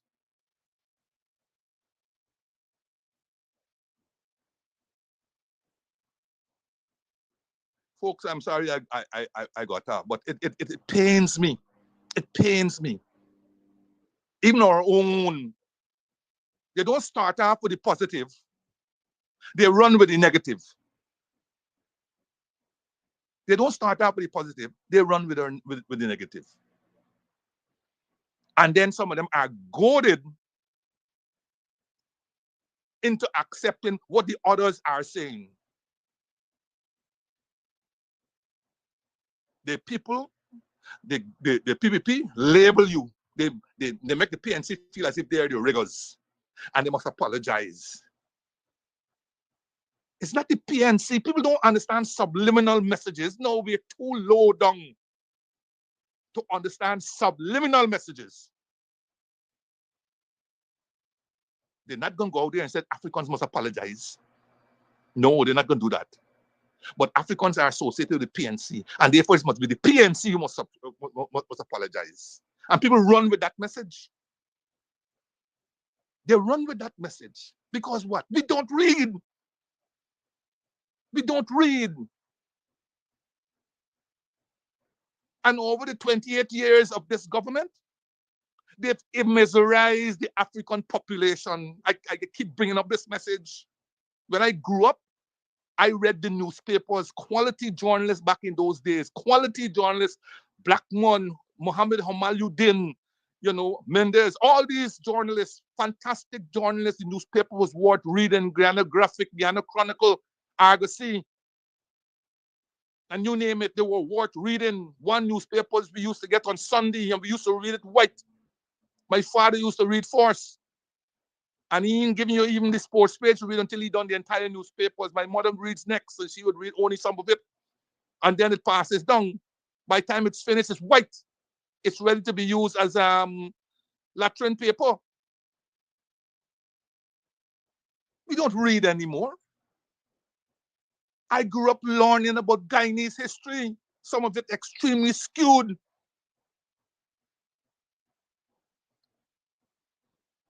Dwarkanat, Verity Daily.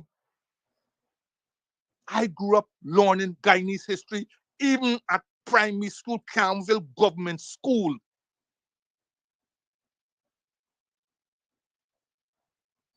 In the 60s.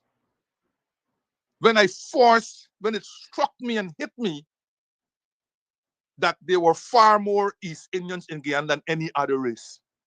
That struck me because it never dawned upon me that was the case. And then I began to learn a bit more how this took place. Now you have a scenario where They don't teach history, Guyanese history anymore in any part in the schools, in the school system. No Guyanese history. And it's and not even the university. In my economics degree, I did Pol 210, which was called Caribbean history, in which you get a piece of Guyanese history. Before we can do Caribbean history, we must learn Guyanese history.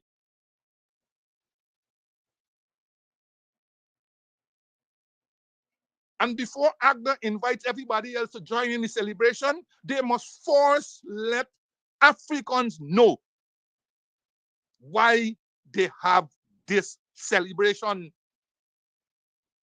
That's not what we're doing. It's not wrong inviting everybody, but it's tantamount to the same thing that has always been happening,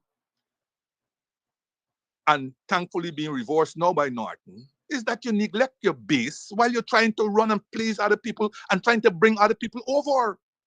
But you have to solidify your foundation before you can add different things coming from different places.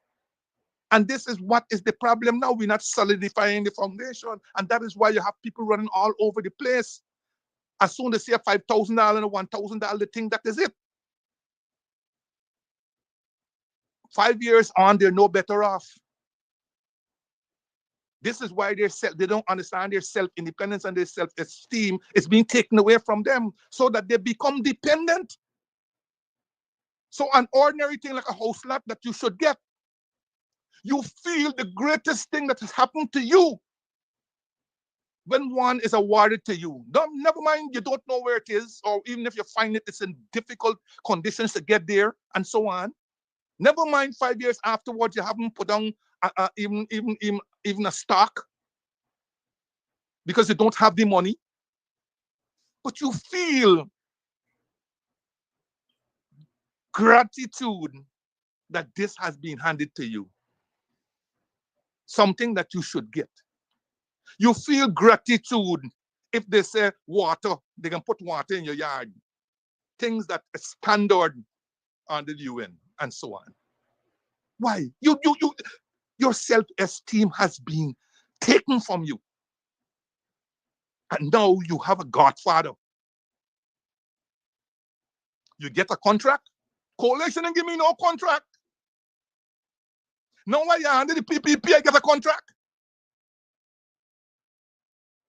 You remember the one who was hike bodyguard? Who said under height he was drinking black tea, but on the PPP was drinking soup? You remember him? And he was proud to go as a Guyanese of African descent to go and say that. And so you see how many more have followed in his footsteps. So they're only black by ethnic, descendant and so on. But in their heart and their mind, it is nothing else. That's the only black thing for them. And so as a people trying to survive in this country, the struggle is made harder because we don't have the ties that bind us. The history that is supposed to bind us because we don't know our history. The culture that is supposed to bind us because we don't know our culture. The religion that is supposed to bind us because we don't have a religion. The clubs that should bind us, that we don't have clubs.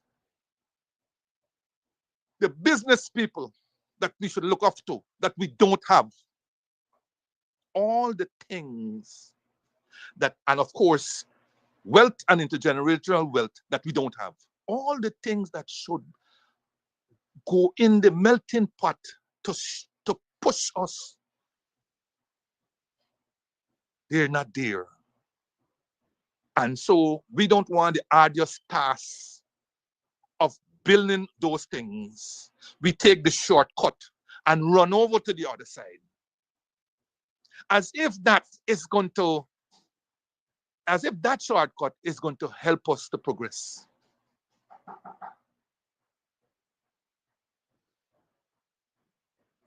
So that my opening, it wasn't planned, but I've been listening to, things, and, and it bothers me, the messaging, you run out, we should apologize to the youths, that we didn't do enough on all this kind of story. That is a message that should come after you tell the youth, you educate the youth about the circumstances that brought you into power in 2015, the circumstances that took you out of power in 2020, well, 2018, and ultimately 2020, and notwithstanding that, what we did. I did a program last week in which I elaborated some of the programs that were targeted to youths.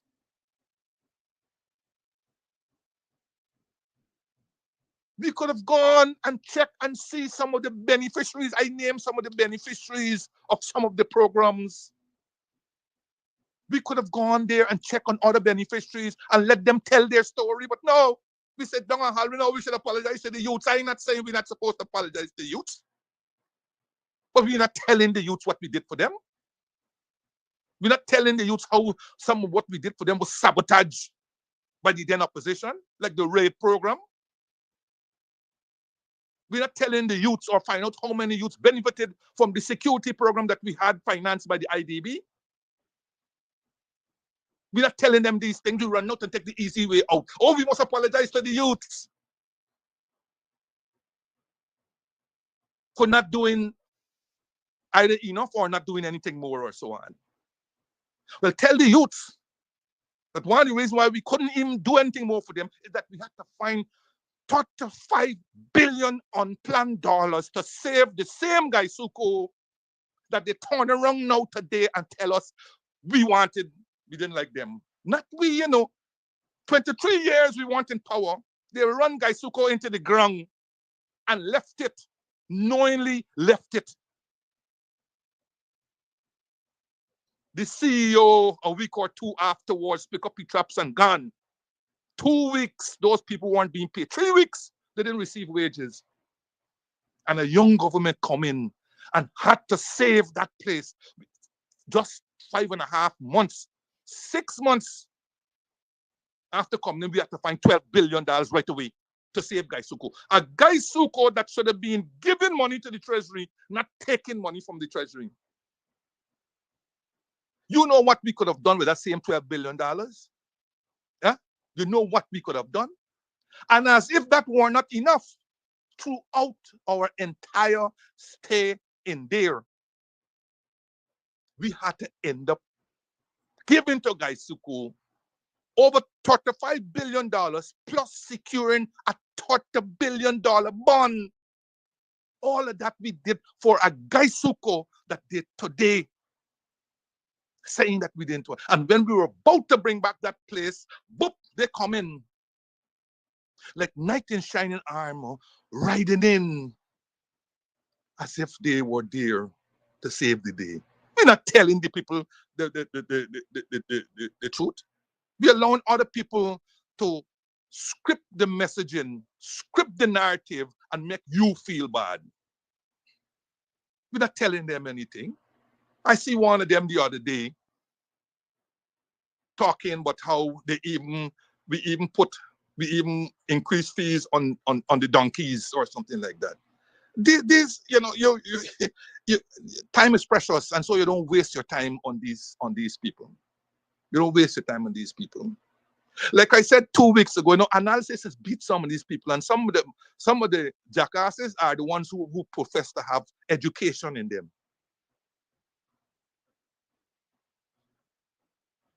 I tell you about the beautiful bill. The man said, I reducing taxes. Who he reducing taxes to? Not the poor, because he ain't got no interest in the poor. He reducing taxes in the big, beautiful bill. right? So the rich, the people who are super billionaires, they are the ones who get in the reduction in taxes. Nobody in complaining, you know. You don't hear them complaining. The super rich, the middle class, struggling. But guess what? The man substituted license and fees for taxes. So, oh yes, he sold it. No, I'm going to reduce taxes. But what they don't understand, that he still got a deficit to deal with and he still got the economy to grow. So, and he got to get back the money. So, you know what we do? Look, it's perhaps the most fees, new fees, and increase in fees in any bill, any budget bill, perhaps in the history of the America, the big, beautiful bill. And y'all take that for y'all fastness. You got to pay 250 US more for your visa that you're paying 185. You're straining to pay 185. Take that for your fastness. Now visas 435 US, and you're going willingly pay it. And you bet that same one who talk about putting fees on donkeys going willingly pay the 435 US. And you don't hear a from anybody in Guyana who talk. You could go read the bill. You're blinded by the number of fees. But why? People know. People know. You shift burdens around. And by the way, he's putting the burdens on the overseas people. Shift burdens around. The same man who talked about, well, he didn't say about no new taxes. He didn't say anything like that. But look what he has done to trade. Look what he has done to trade. Look what Guyana has to face in terms of tariffs and so on. It's only the ignorant and the sycophants who will go on television and put their education and profession on the line and speak those kinds of rubbish. I showed you on this same program, I think 2 or 3 weeks ago, when the government came into power in 1992, what they did in terms of taxes, tax increases, and fees. I showed you, I begged for people to cut that up and put it out there to nullify the nonsense that they're talking about. But it wasn't done. It wasn't done.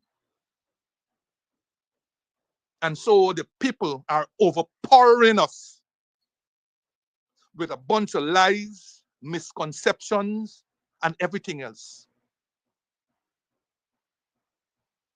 But carry on smartly. Carry on smartly. Anyway, last week I told you that my good friend, really good friend, true friend, Leroy Charles had died. His funeral service was, well, one of his first funeral services was last week Sunday. His body will be flown home this Friday. Tonight there's a wake for him at the Ex-Police Association in Cowan Street, Kingston. So all those who knew him and they will wish to attend, the wake starts at 7 at the Ex-Police Association in Cowan Street, Kingston. And tomorrow there's another wake at the Zoar Congregational Church courtyard in Prince William Street, next to the Pleasance Health Center. There's another wake there, I think starts at 7. And on Saturday, the service is at Zoar Congregational Church in Pleasance, in Prince William Street, Pleasance. I think tributes are from about 1:30 to 3, open tributes, and I think the service starts from about 3 o'clock. Right? So those who knew him, I'm down to give a special tribute on Saturday. On the subject of death, may I extend condolences to the family of Miss Ronicia Niles, a 22-year-old budding psychologist. I think she had last year completed her degree with high honors from the University of Guyana in psychology. And I think who either was working for or was destined to start working for SBM, Shore Base Management, who suffered from severe asthma and unfortunately died on our way to the Georgetown Hospital from the new Diamond Regional Hospital.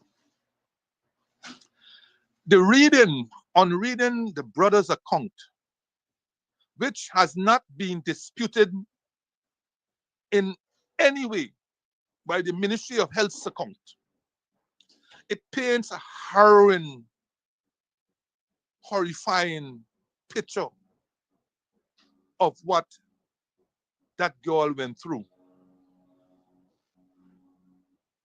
leading to her death. It paints a picture of someone who, properly managed, could have been alive today, contributing to the development of this country. It is hard to appreciate a 22-year-old who has not lived as yet, who has done everything right, educated herself, and has to die in that manner from a treatable disease. It is hard. And it struck me personally because my grandson and his mother suffer from severe asthma. And I would hate to think, were they to get an attack and have to be rushed to the hospital, that they will be confronted with the same treatment. Because notwithstanding the fact that so far we have been able to rush them to private hospitals when they get an attack, it may be that the attack may happen where a private hospital is not around and they may have to go to one of these public hospitals. And so the interest has to be all wrong that the treatment will be on par in either cases to ensure that they survive. And of course, then, didn't we talk about all these people do is transactional things? I told you, observing elections after elections after elections in my life, it's the same thing. People rush to put projects that are going to come out of their gestation into finality around the time when the elections will be called, because we want to cut a ribbon. Because cutting a ribbon is synonymous with progress in their eyes. And to cut a ribbon, you don't cut a ribbon for a dog pen, but you want to cut a ribbon for a school, a road, a hospital, a health center, a car, a tractor. Yes, those things, visual things that people could see. They call them sexy things. You don't want to cut a ribbon for training 100 doctors in specialist areas and so on. That is not sexy. And you got all these multicolors. You don't seem to have a standard color for school. Everybody got to get a color. One is blue and yellow. You know, one is white, one is brown, one is pink, one is orange. Don't we have standard? Don't we have standards as before for buildings? One is green and white, blue and yellow, light blue, dark yellow. Don't we have standard? There was a time when growing up when the colonials had certain colors for their buildings. I think they were cream or some sort of thing. Right? One set of paint you could buy. Now we got this psychedelic colors all over dotting all over the landscape.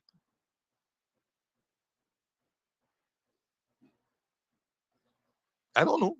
Just asking. So everything you hear is state of the art. State of the art. Which connotes some fantastic thing that could do robotic stuff and AI stuff and so on. State of the art. That is what you hear. You see some little things and you hear, we are building a state of the art $200 million Ghana dollars. A state of the art $200 million Ghana dollars building. But hey, that is what attracts people. And this state of the art regional hospitals that you claim that you build by the Chinese with Chinese loan money and Chinese labor couldn't help this person. This is a hospital that has just recently been opened. This was a hospital that was notorious, the old one, notorious, and this was a hospital the girl was afraid to go to because of her previous experience. This is a hospital that used to chain lock its gates. And a watchman used to determine who could go in and who could come out. A watchman.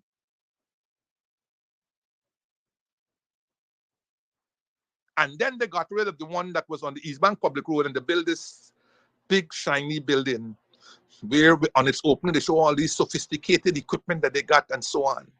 Importantly, it was, I believe, the Minister of Health who said that this hospital has its own independent supply of oxygen.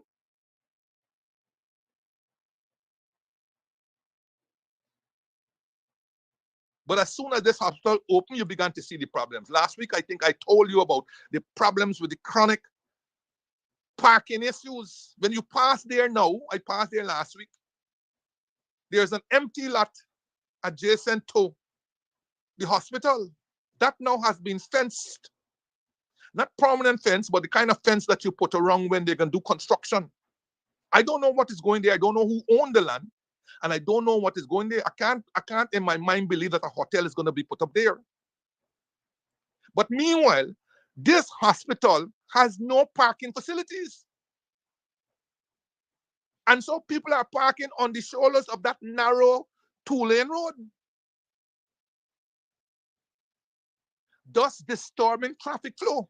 Even on a Saturday morning, early, there was problems for me to get out of Diamond to come back onto the Heroes Highway.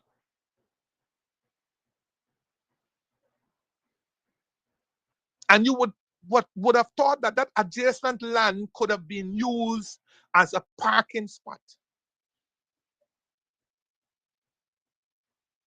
If not all, some of it. But no. We open this building and have all these fancy equipment with plastic on it and so on. But guess what? Where is the quality staff? It hurts. I tell you, it hurts. You know, I've had the opportunity and the pleasure of visiting certain hospitals in my sojourns. I've been to Howard University Hospital where I did a minor operation back in the 90s. I've been to Center Community Hospital in Pennsylvania where I did another minor operation while I was at university there. I had the experience of going to other hospitals like the Brookdale, Kings County Hospital in Galway in Ireland, hospital in Coventry in England when I was studying. You know, and what stands out in all of these hospitals is the order and the efficiency. There's definitely a protocol in place. You tell me, if somebody is suffering to the extent to which the brother indicated, why on earth do you have a protocol in that place that tells you that you must be seeking in basic information like name, date of birth, address, nationality, and all these mundane information instead of doing immediately seeking to get that person rush to your whatever room and do oxygen. Meanwhile, you could be asking the brother for the medical records, the name, you could get the name from the brother, you could get the age from the brother, you could get the living from the brother, you could get even the nationality from the brother. Not that that is important, but they seem to think that whether you're Guyanese or not, I don't know if we're paying now for medicine, because you're asking now if you're a Guyanese or not. With me, if you're not a Guyanese, you got to pay. Anyway, all that information could be had from the brother. Meanwhile, you seek to get this person the oxygen that she needs for her health.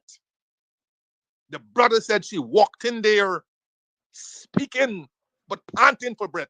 And you ask, this is your name and your age and all this kind of story that you could get. And that in any case, she was there before at the Diamond Hospital. Don't you have records? Don't you have the records computerized from the old Diamond Hospital? From the time you got her name and you asked about, was she a patient here before? Yes. Yes. You know, you already got blood type, all these kinds of story already from her first visit at the Diamond Hospital. Don't you have that? And then horrors of horrors. This so-called new place that is supposed to be state of the art ain't got its own independent oxygen supply, as was told to us, lied to us. It didn't even got the oxygen in numbers in the oxygen tanks. Instead, an oxygen tank had to be wheeled away from an aged person. And the mass on this aged person who perhaps was suffering from something that got to do with the fact that he had to get oxygen, the mask was taken off of him and put onto this girl. No, I cringe when I heard that thing. You know why I cringe? Because I'm figuring out the same mask. Was this a sterilized mask? No, because what the guy said is that the mask was taken off from this individual and put onto this girl.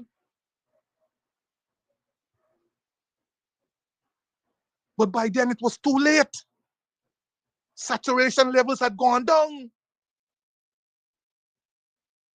Now they're calling Georgetown Hospital. You know the distance from Diamond to Georgetown Hospital? Even at that hour, driving the East Bank Road is a problem. Driving the Heroes Highway is also a problem. It will still take you some time from Diamond to Georgetown Hospital.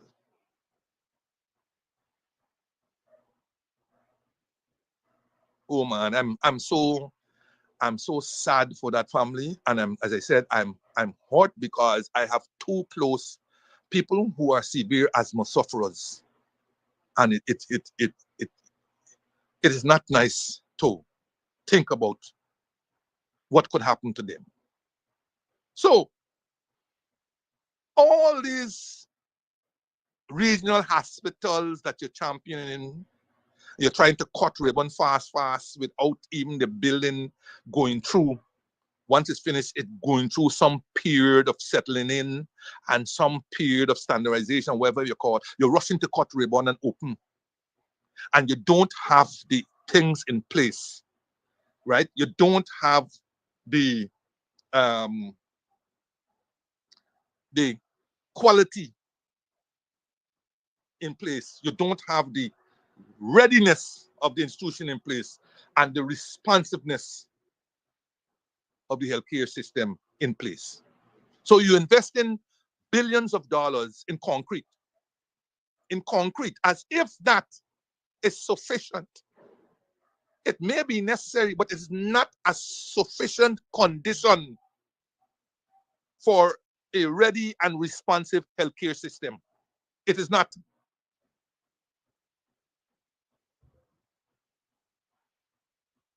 And until we have a governance system in this country that we don't have to wake up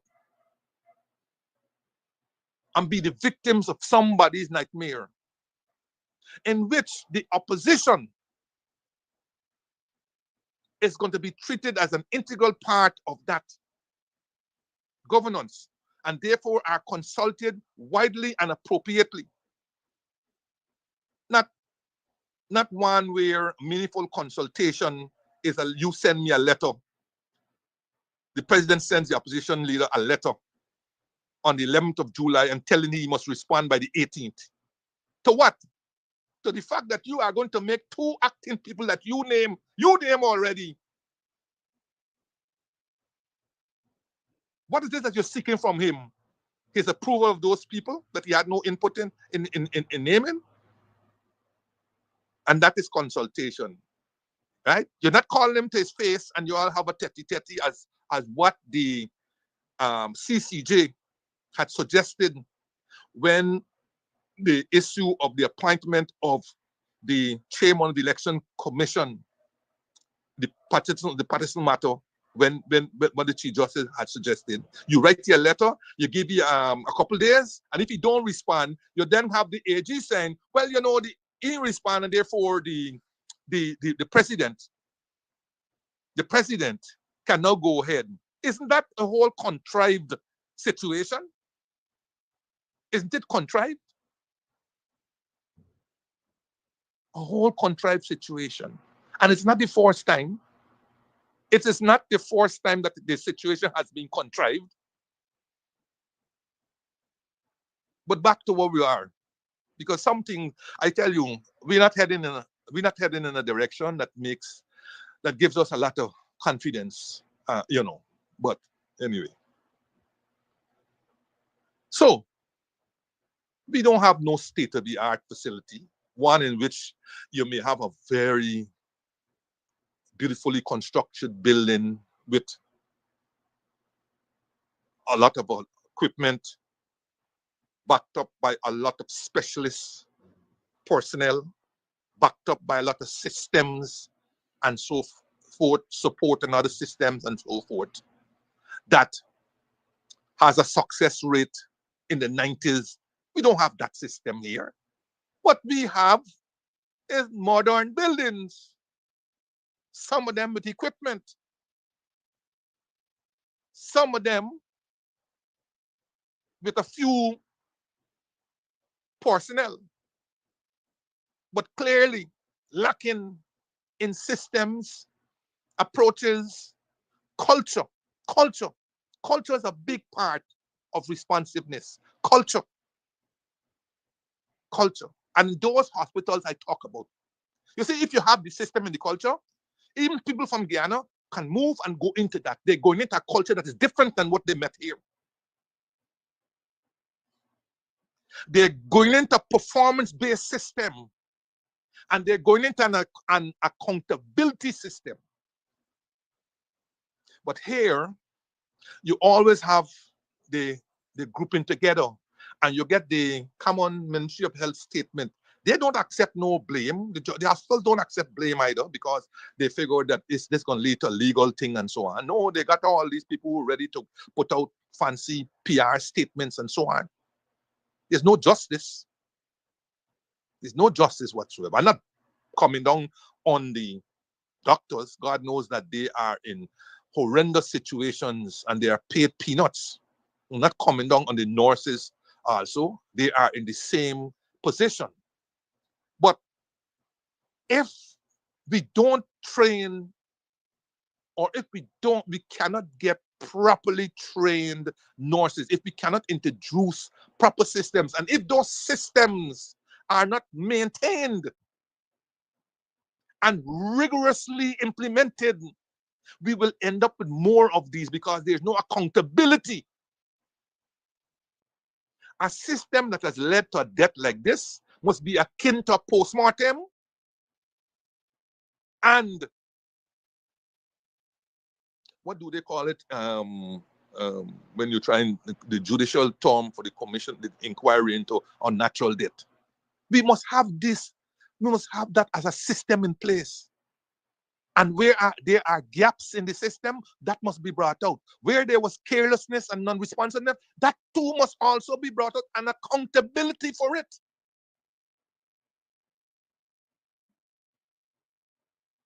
But in the absence of those things, we will continue to lament. In a country where the population is so small, it becomes a killing field. And all the money that you spent, people are still leery about going to these regional hospitals. It was the very situation prior when they had the polytechnics. People forgetting that there was an Enmore Polytechnic before they broke it down and build this brand new again Enmore Regional Hospital. The Diamond was also a polytechnic. They broke it down now and build this hospital. So all they are doing is wasting our money building these concrete. But they're not building confidence in the people that I don't need to go to Georgetown Hospital anymore. I can stop here and get the treatment, the service, and everything else. Pie in the sky. Pie in the sky. As one person put it, medical outcomes depend on infrastructure, as well as systems, training, emergency preparedness, compassion, and quality care. What more do you need? You got the buildings, and it looks like you have the equipment, but the software, that is the human resources, right, and the procedures, manuals, and so on, and the culture and the accountability, they all need to be in place to complement the hardware, the equipment, and the building, and so on. And until we get that right,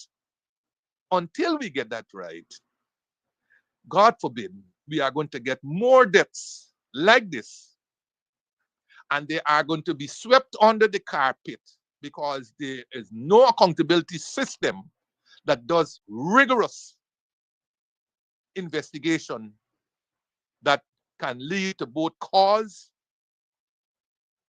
outcomes, and so on, so that we can learn.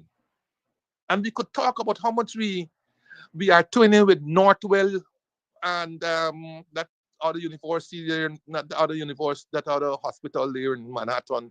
They got Northwell down in Jamaica, Queens. You have this other hospital that they're twinning with, and so on. You could talk about all of that. All of that you could talk about.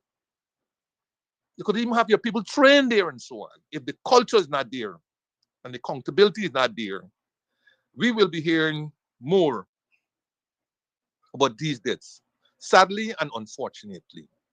And of course, as I said, in all this, to get quality people, you have to pay quality emoluments. You have to have quality benefits. And the people have to be treated as human beings, rather than seeing them as chattel, there to do a job that you put out for them.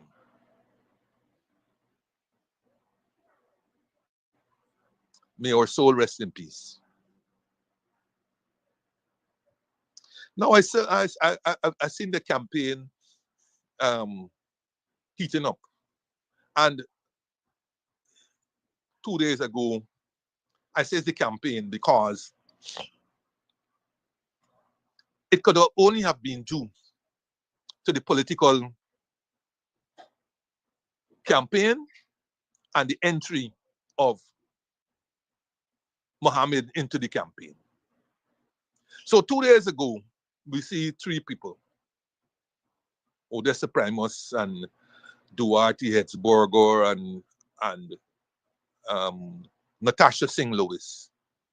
Now, as an aside, I saw in today's newspaper, Stabrook News in particular, it's referencing former APNU plus AFC Member of Parliament Natasha Singh Lewis.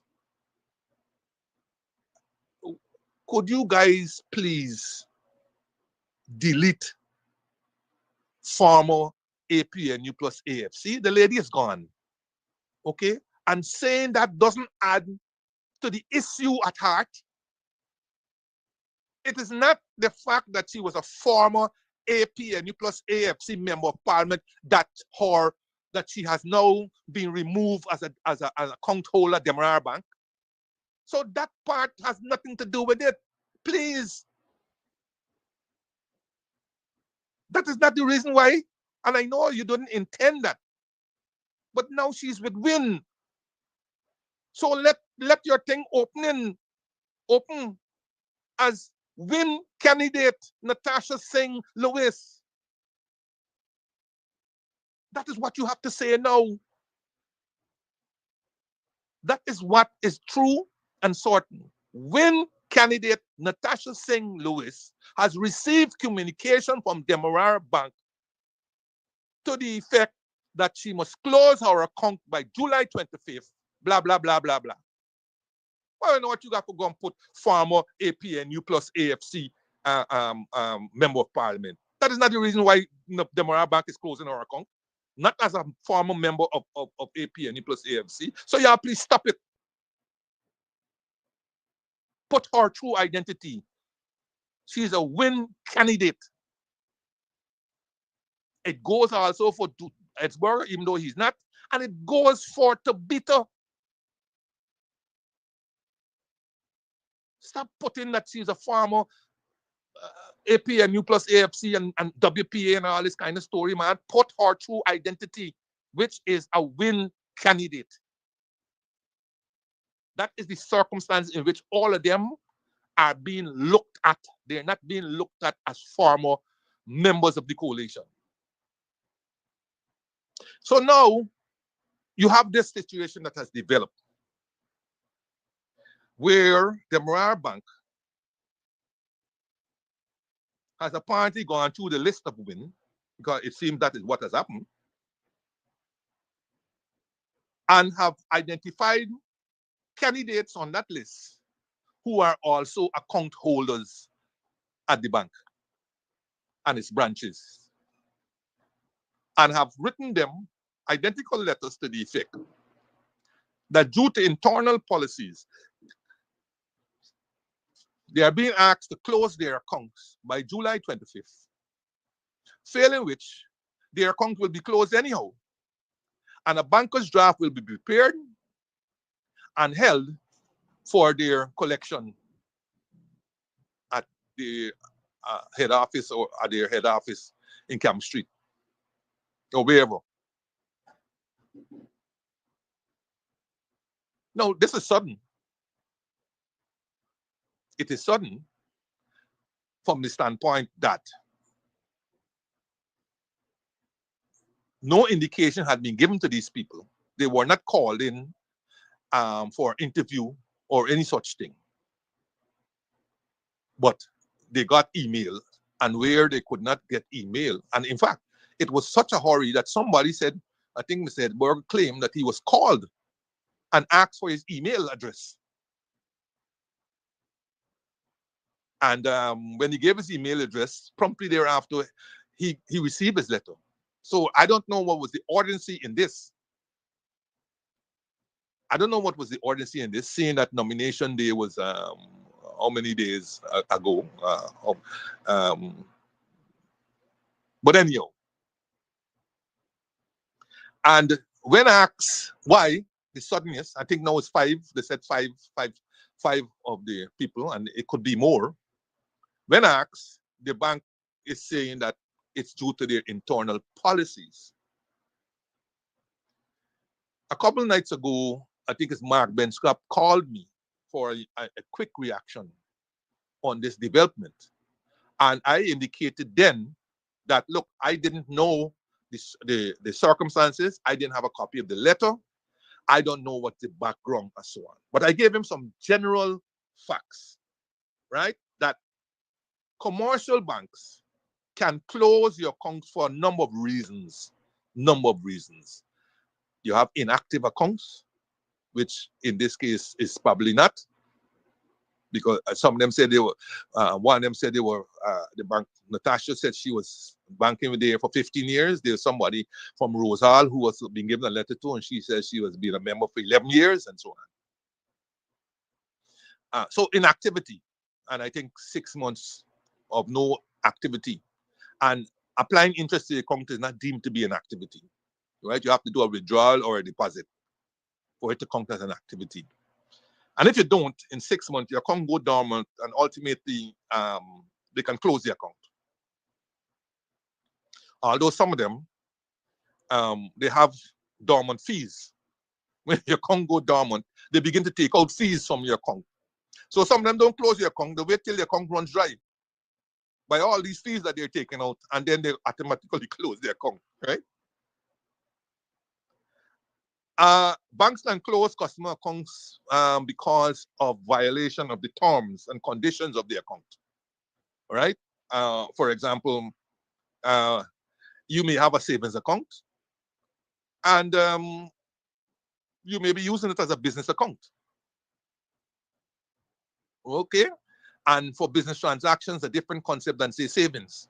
And so there may be some concern there, and the banks, if you can't satisfy the bank properly, then they may ask you to close it, or they will close it automatically. But violations of terms and conditions, you have to know the terms and conditions. The bank can't wake up and then say, well, we close your account because you violated terms and conditions. If I don't know the terms and conditions for the operation of this account, how will I know that I have violated it? So that has to be known to the customer. The bank may also close your account for suspicious activity. If they see suddenly monies are coming in and then going out within seconds and so on, they may feel that this account is being used as a conduit for illegal transactions or suspicious transactions. And they may close your account, even without telling you. They just close it down, shut it down. And of course, the bank may close because there are risk management concerns. You become a risky individual. Also, due to the onerous conditions of the money laundering and financing terrorism, also, the bank, you may become a risk, and the bank will close. The bank will close your account. There are a number of other reasons why, but those just to give you the gist. And of course, the bank has what is called KYC. Know your customer or client. Okay, so if they do due diligence on you, even after they open your account, and they will continuously do due diligence, and if as part of that due diligence they find that you have become a customer that will endanger the reputation or so on of the bank, they will close your account. All right. So I don't know the conditions under which they were closed, but I think Mr. Parbu, who's the CEO, has come out with a statement talking about internal policies. Again, the bank has two sets of internal policies.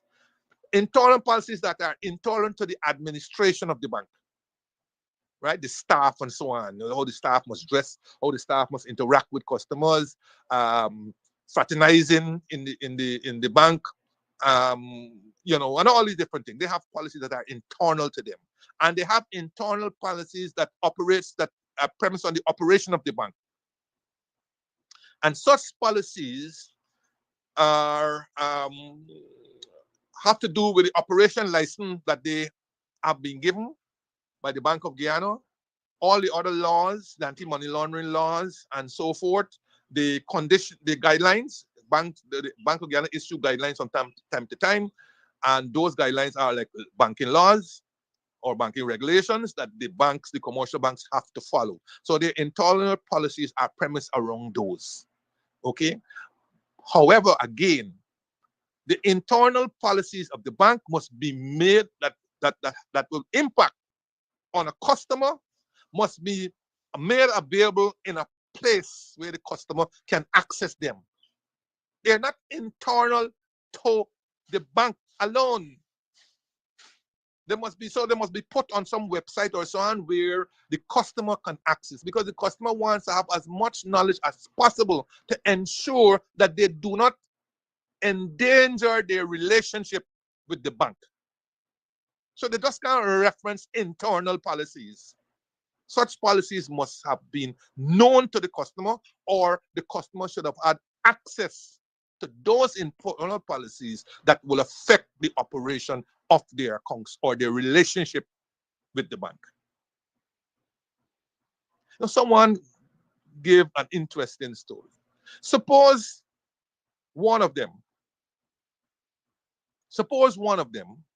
one of these 5 sanctioned, well, let's use the word sanction.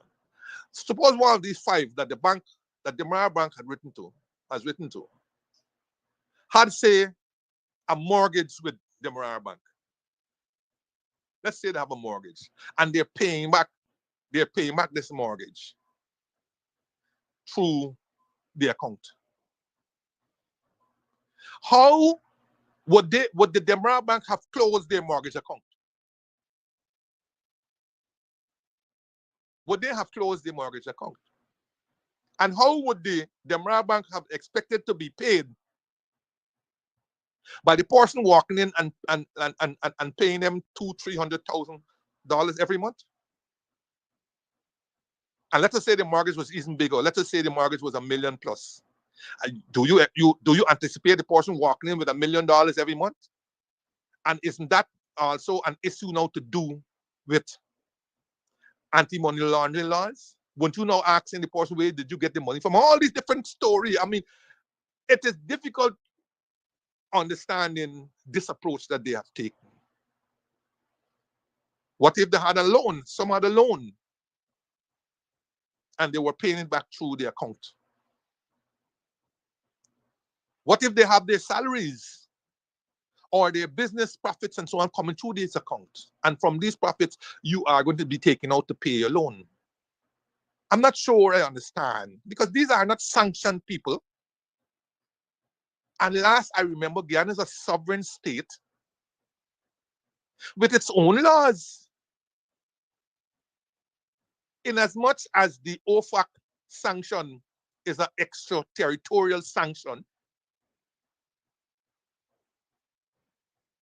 it only has to do with people or businesses that do businesses with people or businesses in the United States.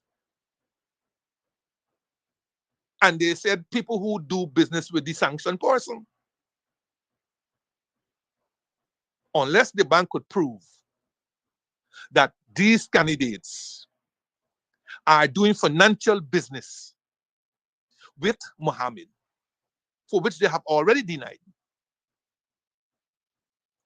is the bank in a position to just wake up and with a week's notice to close their account? Well, interestingly enough, the bank is in such a position. The bank is in such a position because the bank has, according to general reading and what I know, the bank does not have to assign a reason for closing your account, even though these are a number of the reasons. Because just like you, the customer, you can walk in and tell them promptly, I have a savings account, which is an on-demand deposit account, and I want to close it now. They can't tell you, oh well, you know, it's surprising you have to give us. No, they can't tell you that, and they cannot penalize you for closing an on-demand savings account. However, if you have a deposit account, current account, that varies between 3 months and maybe 2 years, they can tell you, listen, one of the conditions of this account is that you must give us X time notice to close. Good. They may insist on that. But you may also insist that I want to close it now, subject to a fee that will be applied for early closure or early breaking of the account. So those are some of the conditions and so on. But it doesn't deny the fact that you could walk in and say, listen, I want to close. And similarly, the bank has that right also. The bank has that right. It's just like the employee-employee relationship. You need to give your employer 1 month's notice before you go along. Failing which, you will be dismissed as walking off the job. And the employer needs to give you 1 month's notice or 1 month's salary in lieu of notice in dismissing you. or terminating your contract or whatever the case may be, right? So indeed, the bank can do it without assigning a reason. But the bank says they have assigned a reason, which is that they feel that these customers have become, the risk has become too great for them to remain as customers, because all of these banks have correspondent banks with America, and the relationship with these correspondents may be in trouble if they continue. I think it's a stretch, but again, as I said, if they feel that way, and they claim they have had a legal opinion on it, then there is that, I don't know. I just don't know. But anyhow, they're covered one way or the other, where that is concerned. But it has nothing to do with how some of those people, even a lawyer, I believe, has put out, some lawyer overseas has put out, but it's a private institution, they could do what they want. No. That's a no. They're not a private institution and they could do whatever they want. No. They may be a private institution in terms of ownership. But they are the holders of a public banking license to do public business. They are subjected to the laws of Guyana. Their banking license is issued with conditions attached to it. They are subject to the Banking Act, not a private banking act. They are subject to the Banking Act of Guyana. And they're subject to all acts in relation to the financial institution and the financial sector in this country. So they're only private in terms of their ownership structure, nothing else. They accept deposits from the public. They lend to the public. That's banking transactions. They don't lend to their owners, their private owners, and take deposits from the private owners only. So disabuse yourself that the fact that there's some private institution and therefore they could do whatever they want. That can't happen. Cannot happen. So my suggestion to those 5 and whoever else they might be contemplating is to seek consultation with your lawyers to see whether there is any redress. But note, as I said in that program, carefully, you see, unless your lawyers can get an injunction from the courts, injuncting the Demerara Bank from closing your accounts until the matter is heard and decided, you will be in for the long haul. And meanwhile, whatever Demerara Bank has done to you will still be in force. And they have deep pockets. They'll be making huge profits. They have deep pockets. And so they will outthink you while your little savings dwindling and so forth. But one of the more immediate concern that goes beyond these 5 is the question of whether other commercial banks will adopt the same attitude, the same stance, using the same excuse of risk, of high risk. Because if that happens now, you will have a situation where a number of people will not have banking services available, which puts them in a very serious situation. They can't receive money from overseas. They can't cash checks. They can't deposit. They're going to have serious problems. And what if I wanted to open a savings account for my child? The bank may refuse because you now have been seen as a pariah. it has widespread implications, and I believe that sooner or later you may see other commercial banks coming up with it, because they are going to claim, well, we got correspondent banks too, and so we can't allow you to open accounts or keep accounts with us. You know, by the way, I wonder how does Mohammed exist? Because if all the banks severed since 2024, I think around August or so, they severed relationship with him, closed his accounts and so on. I wonder how does he do monetary transactions? I wonder. Just wondering. But anyway, this is a serious development, and I think courts might be an option, but I don't see them as a solution, at least not an immediate solution. And I think these people will have to figure out where they go from here. Because, like I said, it will be interesting to see whether they can go and open an account at another bank. Let us see if they can do it. My intuition tells me that they're going to have a hard time. They're going to have a hard time opening an account at another commercial bank in this country. Right? Because their antecedents don't look good. So, and you know, and quite frankly, you know why I'm saying that also? Just listen to the ambassador yesterday. Just listen to the ambassador yesterday.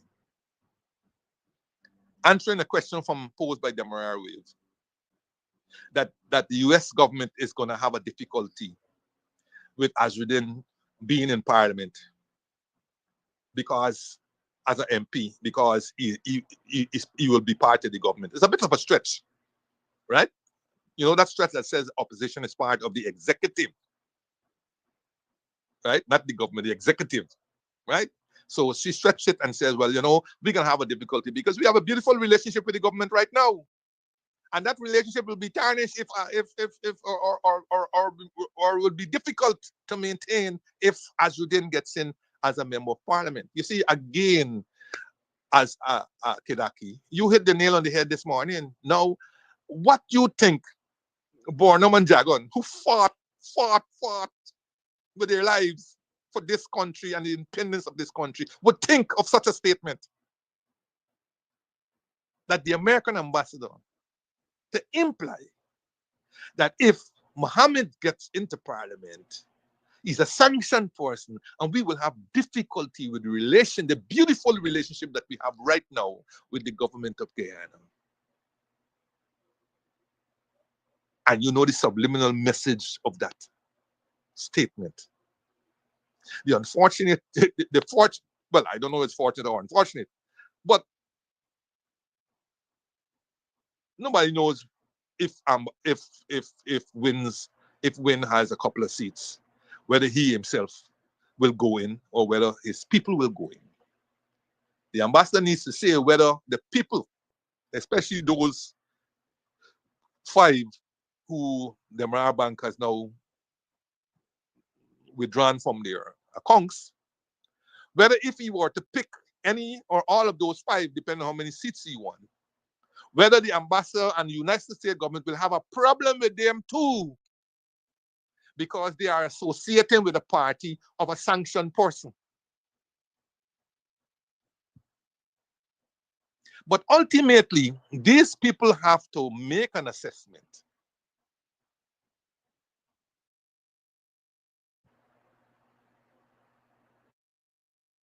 These people have to make an assessment. Hello?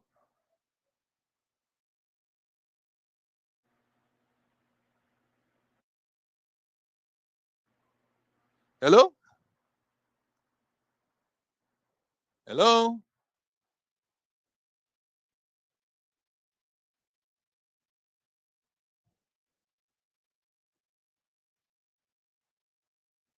Hello? Kiraki? Hello?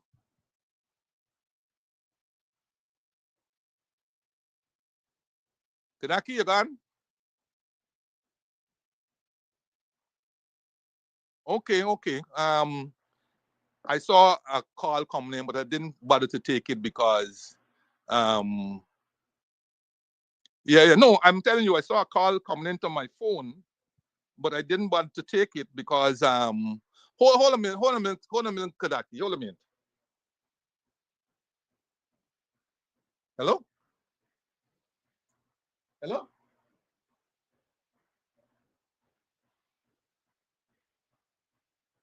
Yes, Kadaki? Hold for me 1 second. I'll be back. Hold for me 1 second.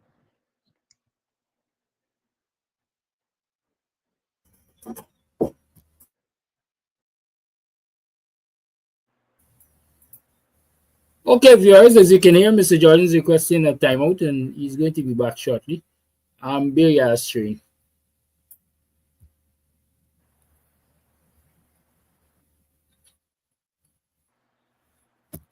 Greetings, residents of Annandale South and surrounding communities.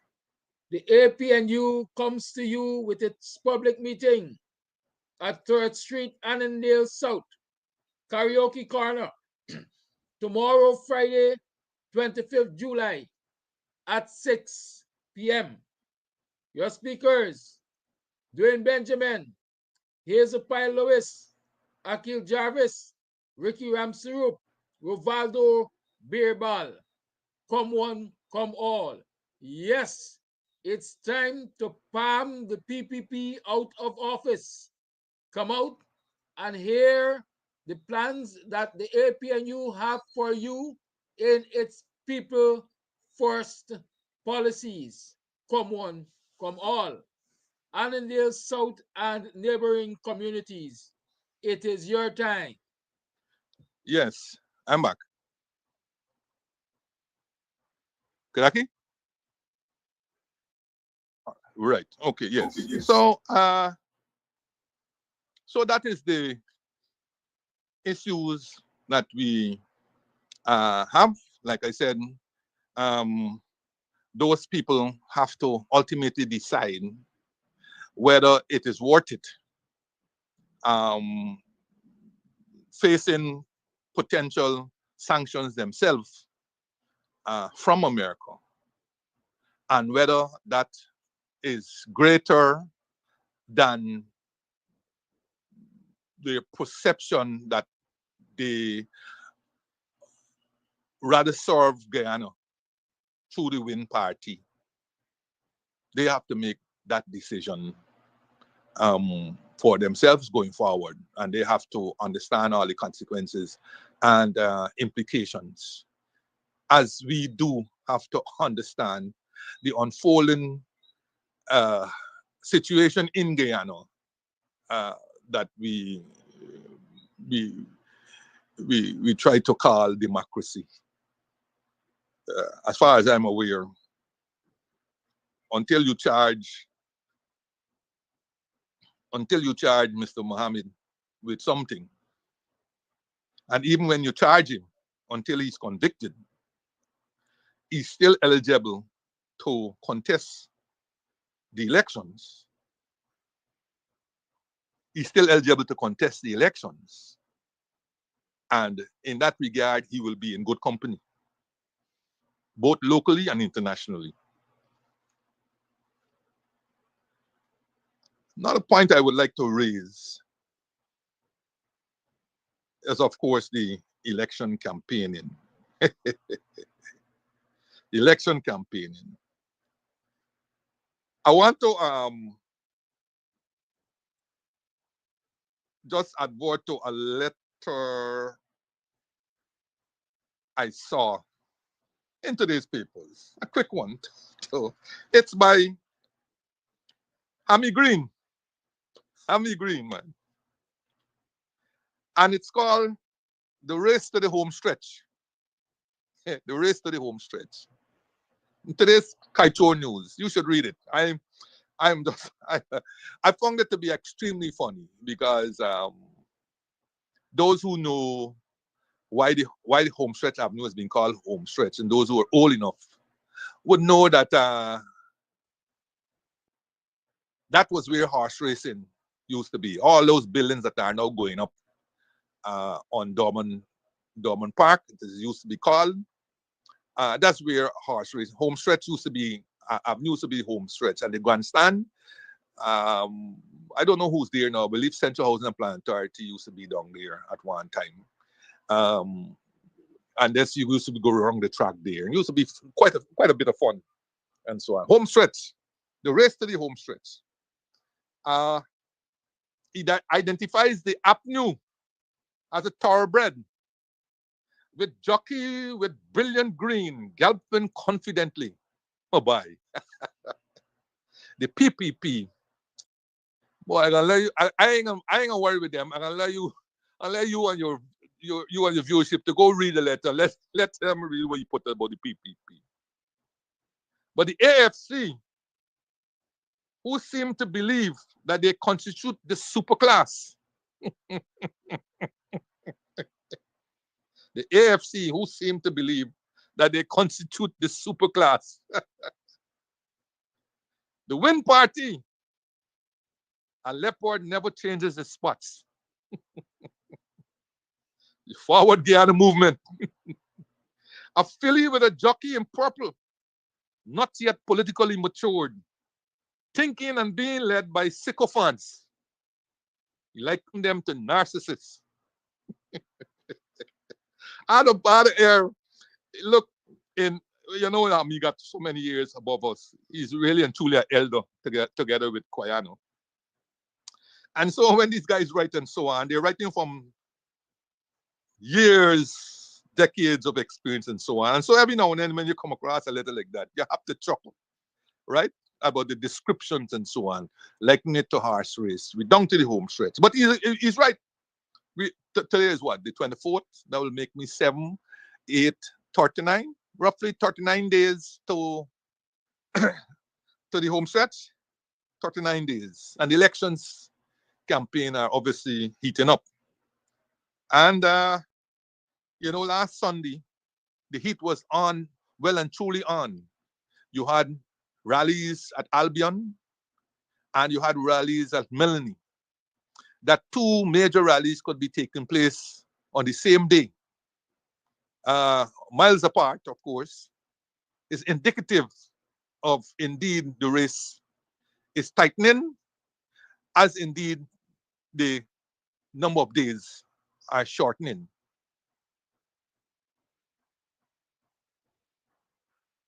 The APNU had its campaign at Melanie, and it must have made a certain high jumper, must have made his heart burn, because he was being seen taking red shorts down into the back dam or to put in play field and whatnot. And he probably would have thought or convinced the red shorts that he could bring support to them.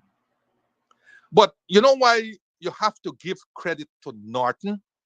I keep saying it is not easy to be in a party 53 years, because he said he joined 72. 53 years. Sat at the feet of masters like Forbes Burnham, Desmond Hyde, Corbyn, because Corbyn also came through the ranks of the YSM and so on, and not learn something. Not being able to see strategy at work. Not being able to play your cards close to your chest. Only putting them down when the other think that they got Romy. But you got a better Romy than them. But I know the other games, so that's why I ain't calling them, right? So I don't know. I ain't want to be think. I don't know. And and so here's a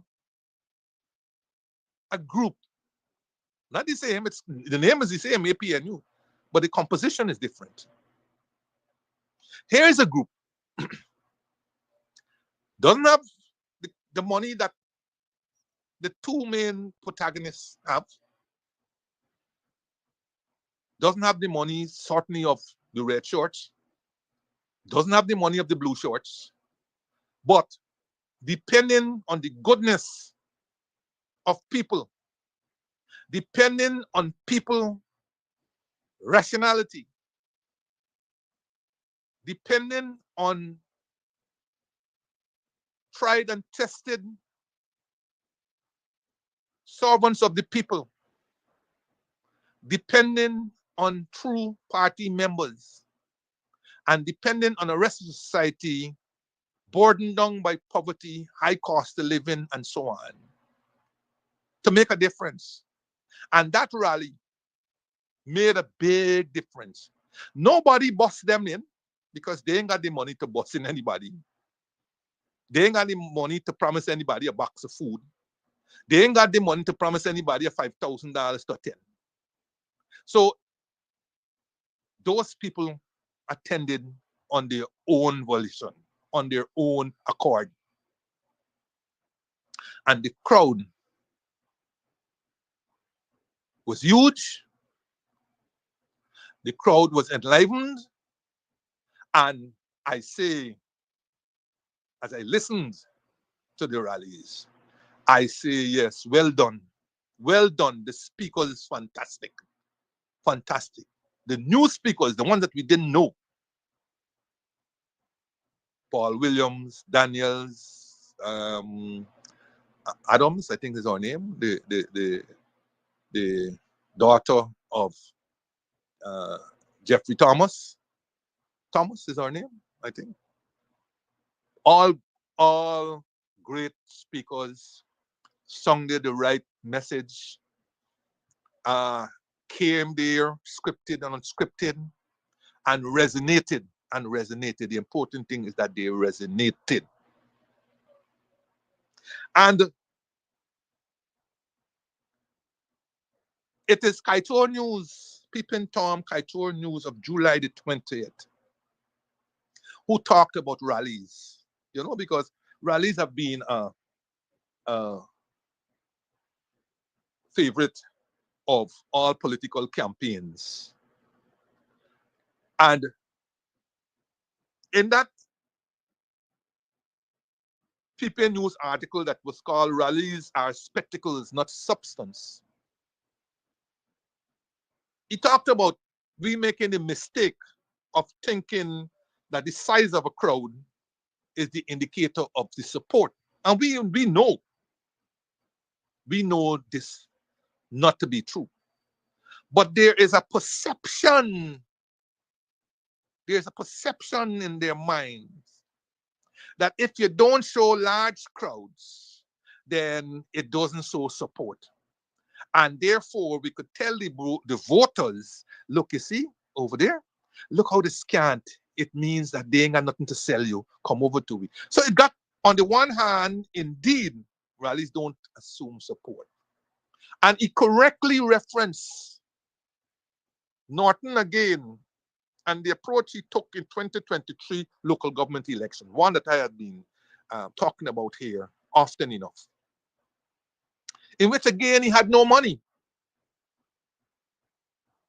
But he did the old-fashioned way of campaigning, going door to door, house to house, community by community, and most of all, making sure that you cemented your base. And you remember what happened? From the billions of dollars that were spent in a local government campaign to capture, openly that he said, openly that Barrett said, to capture Linden, Georgetown, and New Amsterdam, what happened? Egg on your face would be too nice words to say. And it shows that it's not all about money. It's about a conviction and your attachment to the people. And so, kudos to Aubrey that he has maintained that conviction. You see, he said their campaign started 2-3 years ago with their door to door, walking the streets, talking to the people. And if anything, I say you need to ramp that particular aspect up. Because like Pippin Tom said in that article, there's nothing more, there's nothing better, there's nothing that can beat door-to-door outreaches, notwithstanding the fancy rallies and the social media and so on. And so if there's anything I want to say on that particular part, is that you should ramp up the door-to-door, talk to people, let them know what you have in store for them. Understand and appreciate the circumstances in which they find themselves and how you will do better for them. Answer frontally what I said earlier. If the youths approach you and say, but by you in the power and you don't do nothing for we must have the facts on hand to give to them. And we must have the facts on hand to tell them what you will be given to them from day one, from day two, in the first 100 days. So the walkabouts is not only shake hand, how you do, moms, and so on. We must be able to tell them those things because others are promising them pies and glories when they neglected them for the last 5 years. And it's unfortunate that they always feel that we can be easily bought. Can you imagine breaking down my house, breaking up all of my little shop things, burying my animals alive, and have me there handcuffed in mud while the rain is so on, and you, hypothetically, I'm using here now, and you will then turn to me and say, man, I'm sorry what I did the last time there. Listen, take a little 2 million here, and then we can, when we win the election, we can do better for you. Right? I'm not saying that is what happened. The first part happened, but I'm not saying the second part happened. But can you imagine that? Can you remember how we threw our belly out for that Amerindian girl out there? Because that is how we were trained. We threw our belly out for her. How most of our people, our own kind, didn't come out in the way that our people came out for her. In the COVID, I think it was out there when we were singing. And then what happened afterwards? I saw people referencing all kinds of different stories.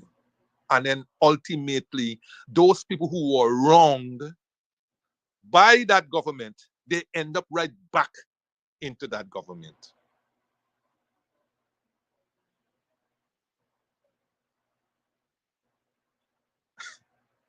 And because we saw, you know,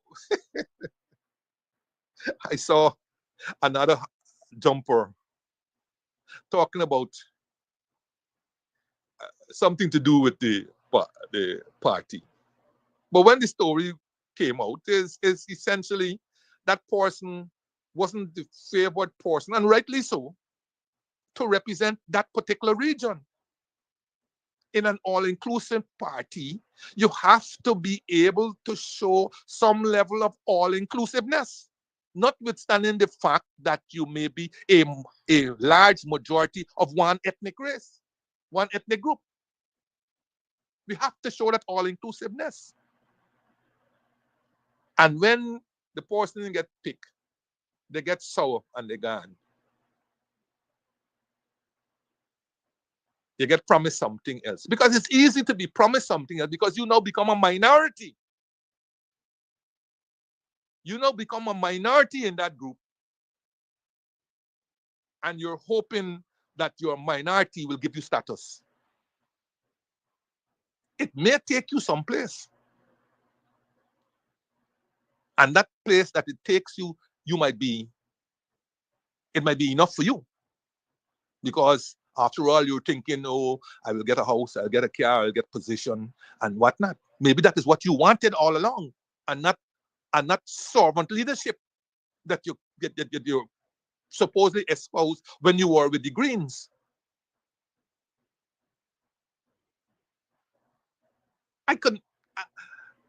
As I said, I know he let me know that I knew his mother. I didn't know that was his mother because we went to school together. When I got to know James, man, I don't know him well. I met him. If I met him 2 times, it would have been plenty. But he's a passionate person. The man took bullets for what we thought he believed in. Servant leadership. But after taking those bullets, reminiscent of what your foreparents had to go through for the liberation struggle, you're telling me that it's okay to be elevated into the master's house because now you can eat the crumbs from the master? Is that okay? So what happened to the liberation struggle that you were on to all the time? Was that just something that you were trying to fool the people about so that you could get your elevation? And it's okay just to be elevated to the master's house.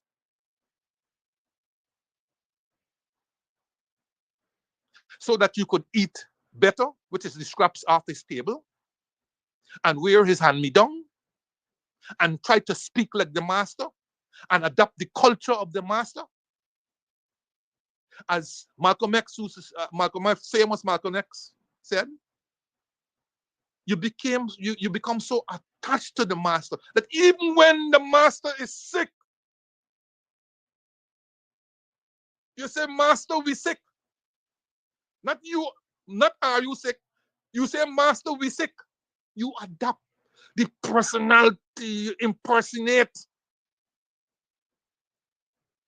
And you do everything now that you were unwilling to do to push that liberation struggle, because now you've entered the master's big house.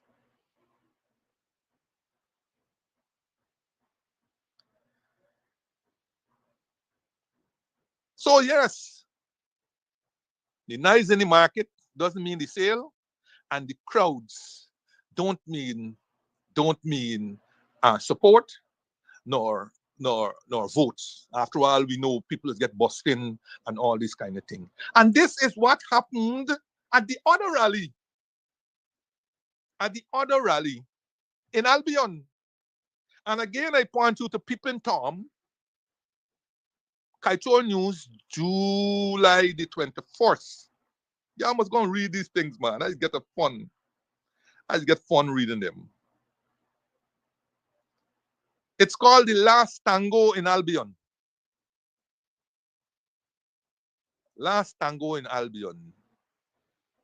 You remember the next day, the Monday papers, that I think they were quoting Ali as saying a mammoth crowd of 35,000 people.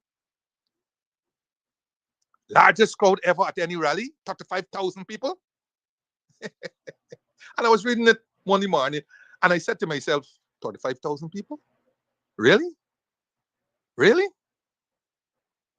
Now, when you think about it, think about the stadium and all these other people and figure out 35,000 people. So I knew, it's getting more and more outrageous. More and more outrageous, And from people who supposedly exude confidence to saying that they are going to win by a landslide now seem to be sliding, because they're asking people for 55,000 votes in New Amsterdam alone. And they're begging people not to cause a minority government. Does this sound like a people who are confident of winning? After all, it's these same people who are massively using state resources. I saw state resources that carried people to the rally in Albion, and they don't care anymore. The buses and so on got on the name of the institution from which they're coming, got on the name who owns the buses and so on. They don't care anymore. Massive, massive resources that are being doled out here, there, and anywhere. They come up with a crop insurance program for farmers. Great. Farmers should benefit. I think more than just rice farmers should benefit, but they concentrated only on rice farmers, which is mostly their constituency. And in all the write-up that you saw in yesterday's papers, they don't tell you who is going to be paying the premiums or the insurance, because the farmers are not paying. Therefore, who paying? It's the government that's going to be paying over the next 3 years. Guess what? They don't tell you how much it will cost the taxpayers. That has been kept secret. But they played up and pumped up. They played up and pumped up the fact that they now have crop insurance for rice farmers, and that 6,000 rice farmers will benefit. Well, I say kudos for that initiative. Hope that the small rice farmers particularly will benefit from it.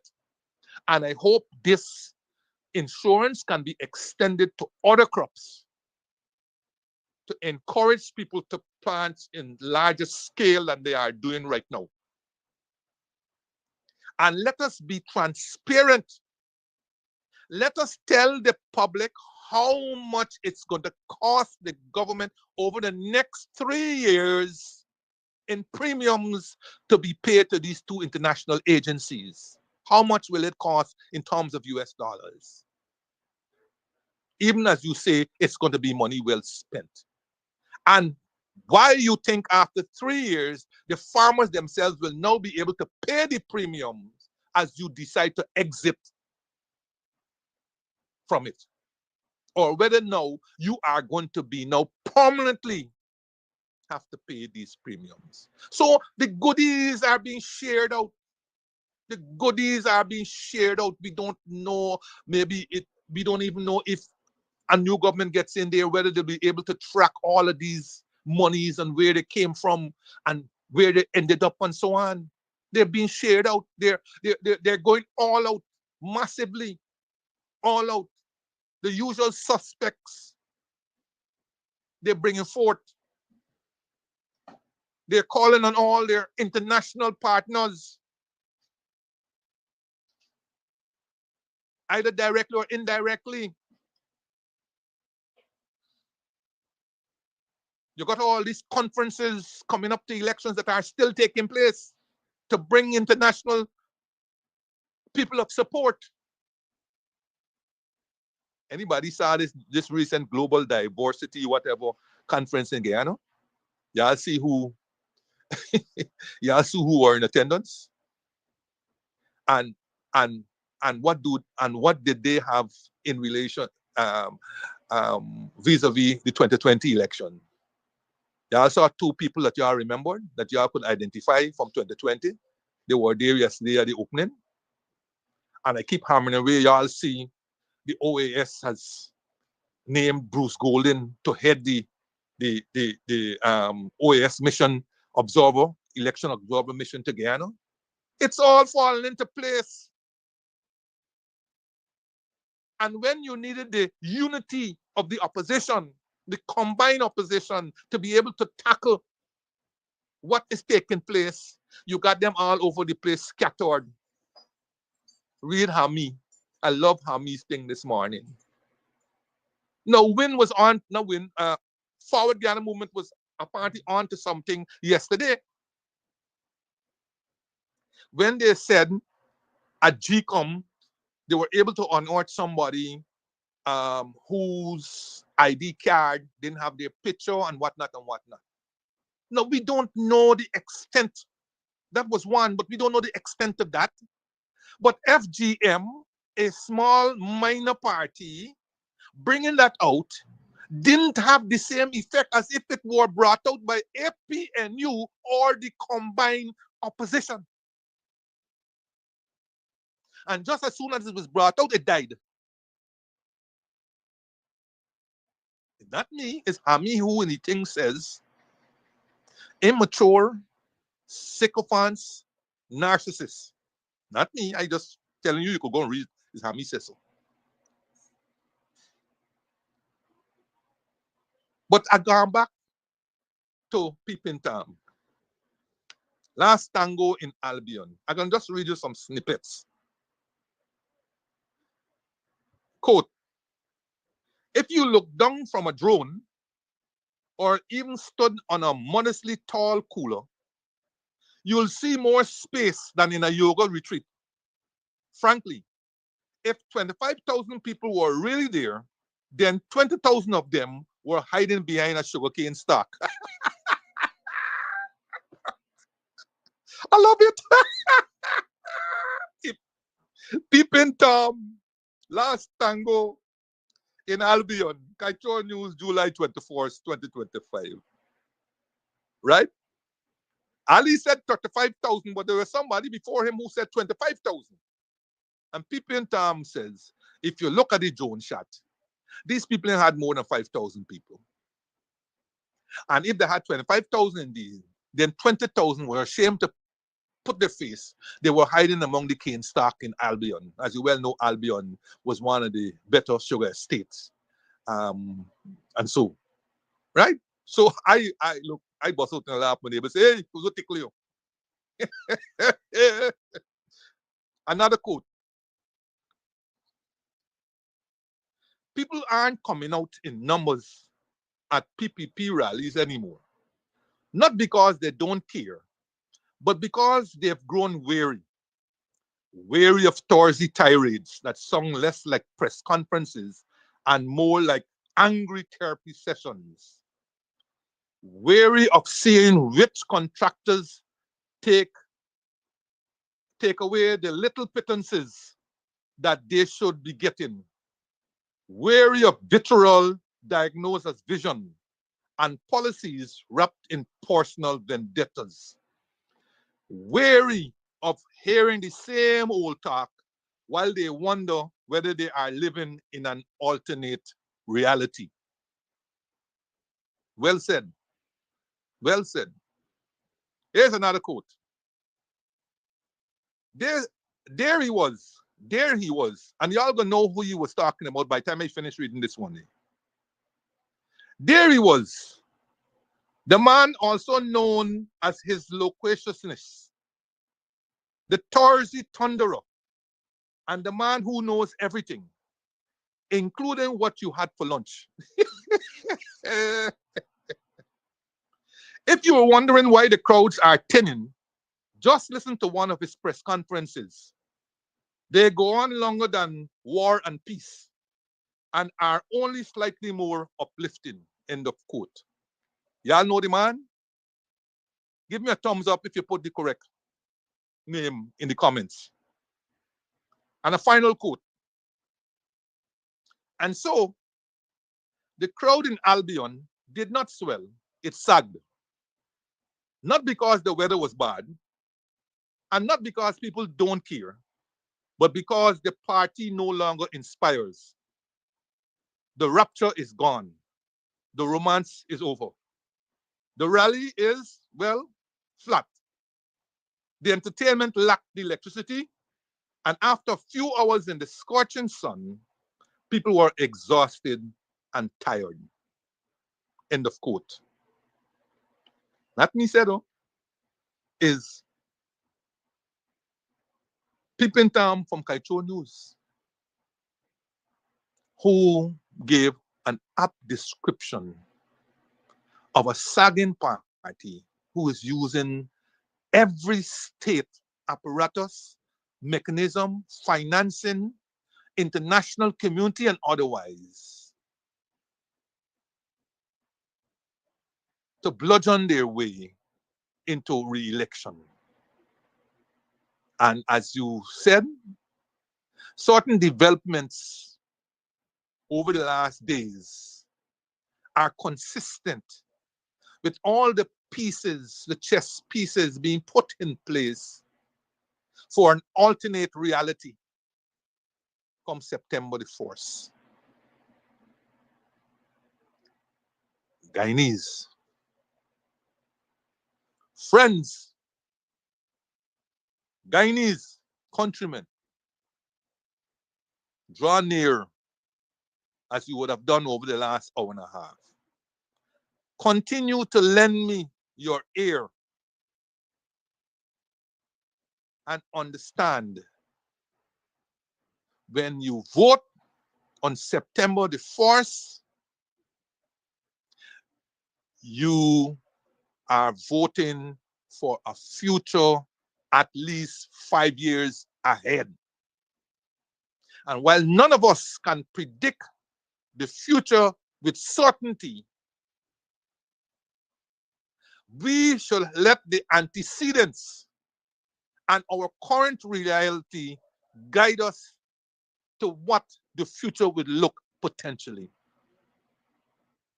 If over the last 5 years, you have had the unfortunate experience of having your standard of living lowered, of having promises broken, promises unfulfilled, but at the last minute somebody is trying to cut your grass or weed or pull out stuff from the drain or hand out a house lot that is of little to no consequence because you can't turn up at the bank and now get a loan to build it. Ask yourself whether those persons cared for you or genuinely cared for you,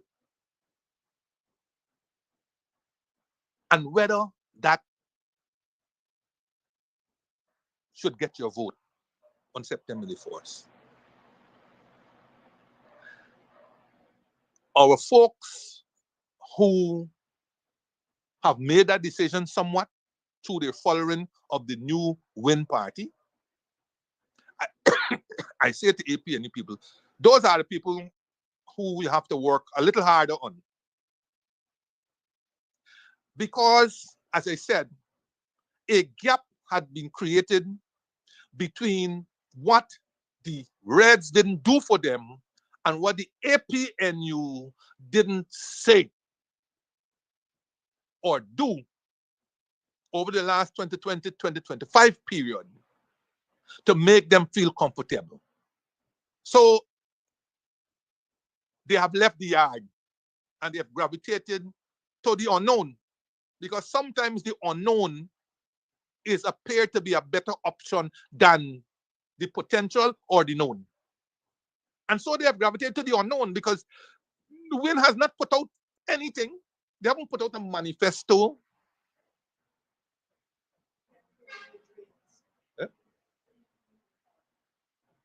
They haven't put out a manifesto.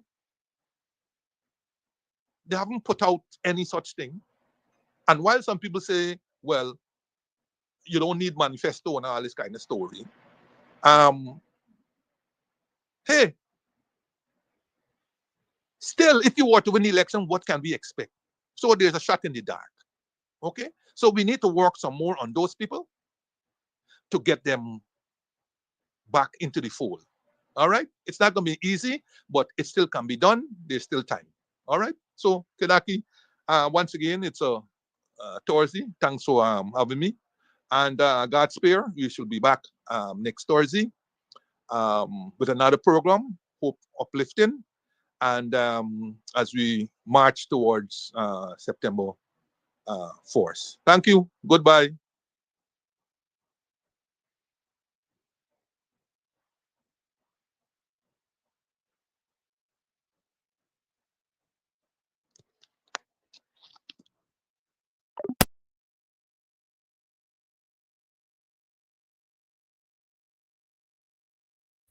Thank you, Mr. Jordan. Thank you viewers for tuning in. It is now 9 hours 45. That is 50 minutes to the 10 o'clock hour. You're still tuned to the Guyanese Morning Time. I'm still your host. Let me remind you that there's going to be a public meeting at Eastville tomorrow. That is 18 hours at Eastville. Well, not Eastville, and in the South, Street known as Karaoke Street. You can check it out here. Likewise, let me remind you that 1st of August movement, the cultural evening we have happening, and you are encouraged to come out in your numbers and let us celebrate the beauty of black, and also ensure you pre-order your lovely mixed meat cook-up. Calling all seniors, calling all seniors. It's soiree time. Yes, the big people soiree say August 1st at Club Twilight, Sideline Dam, Buxton North. Come out, come on, let's feast and well-prepared African traditional dishes and be entertained by drumming, folklore, music, and lots more. Admission, it's absolutely free. Come out, let us celebrate our elders. It's the elders soiree at Club Twilight, Sideline Dam, Buxton North, August 1st. Come one, come all.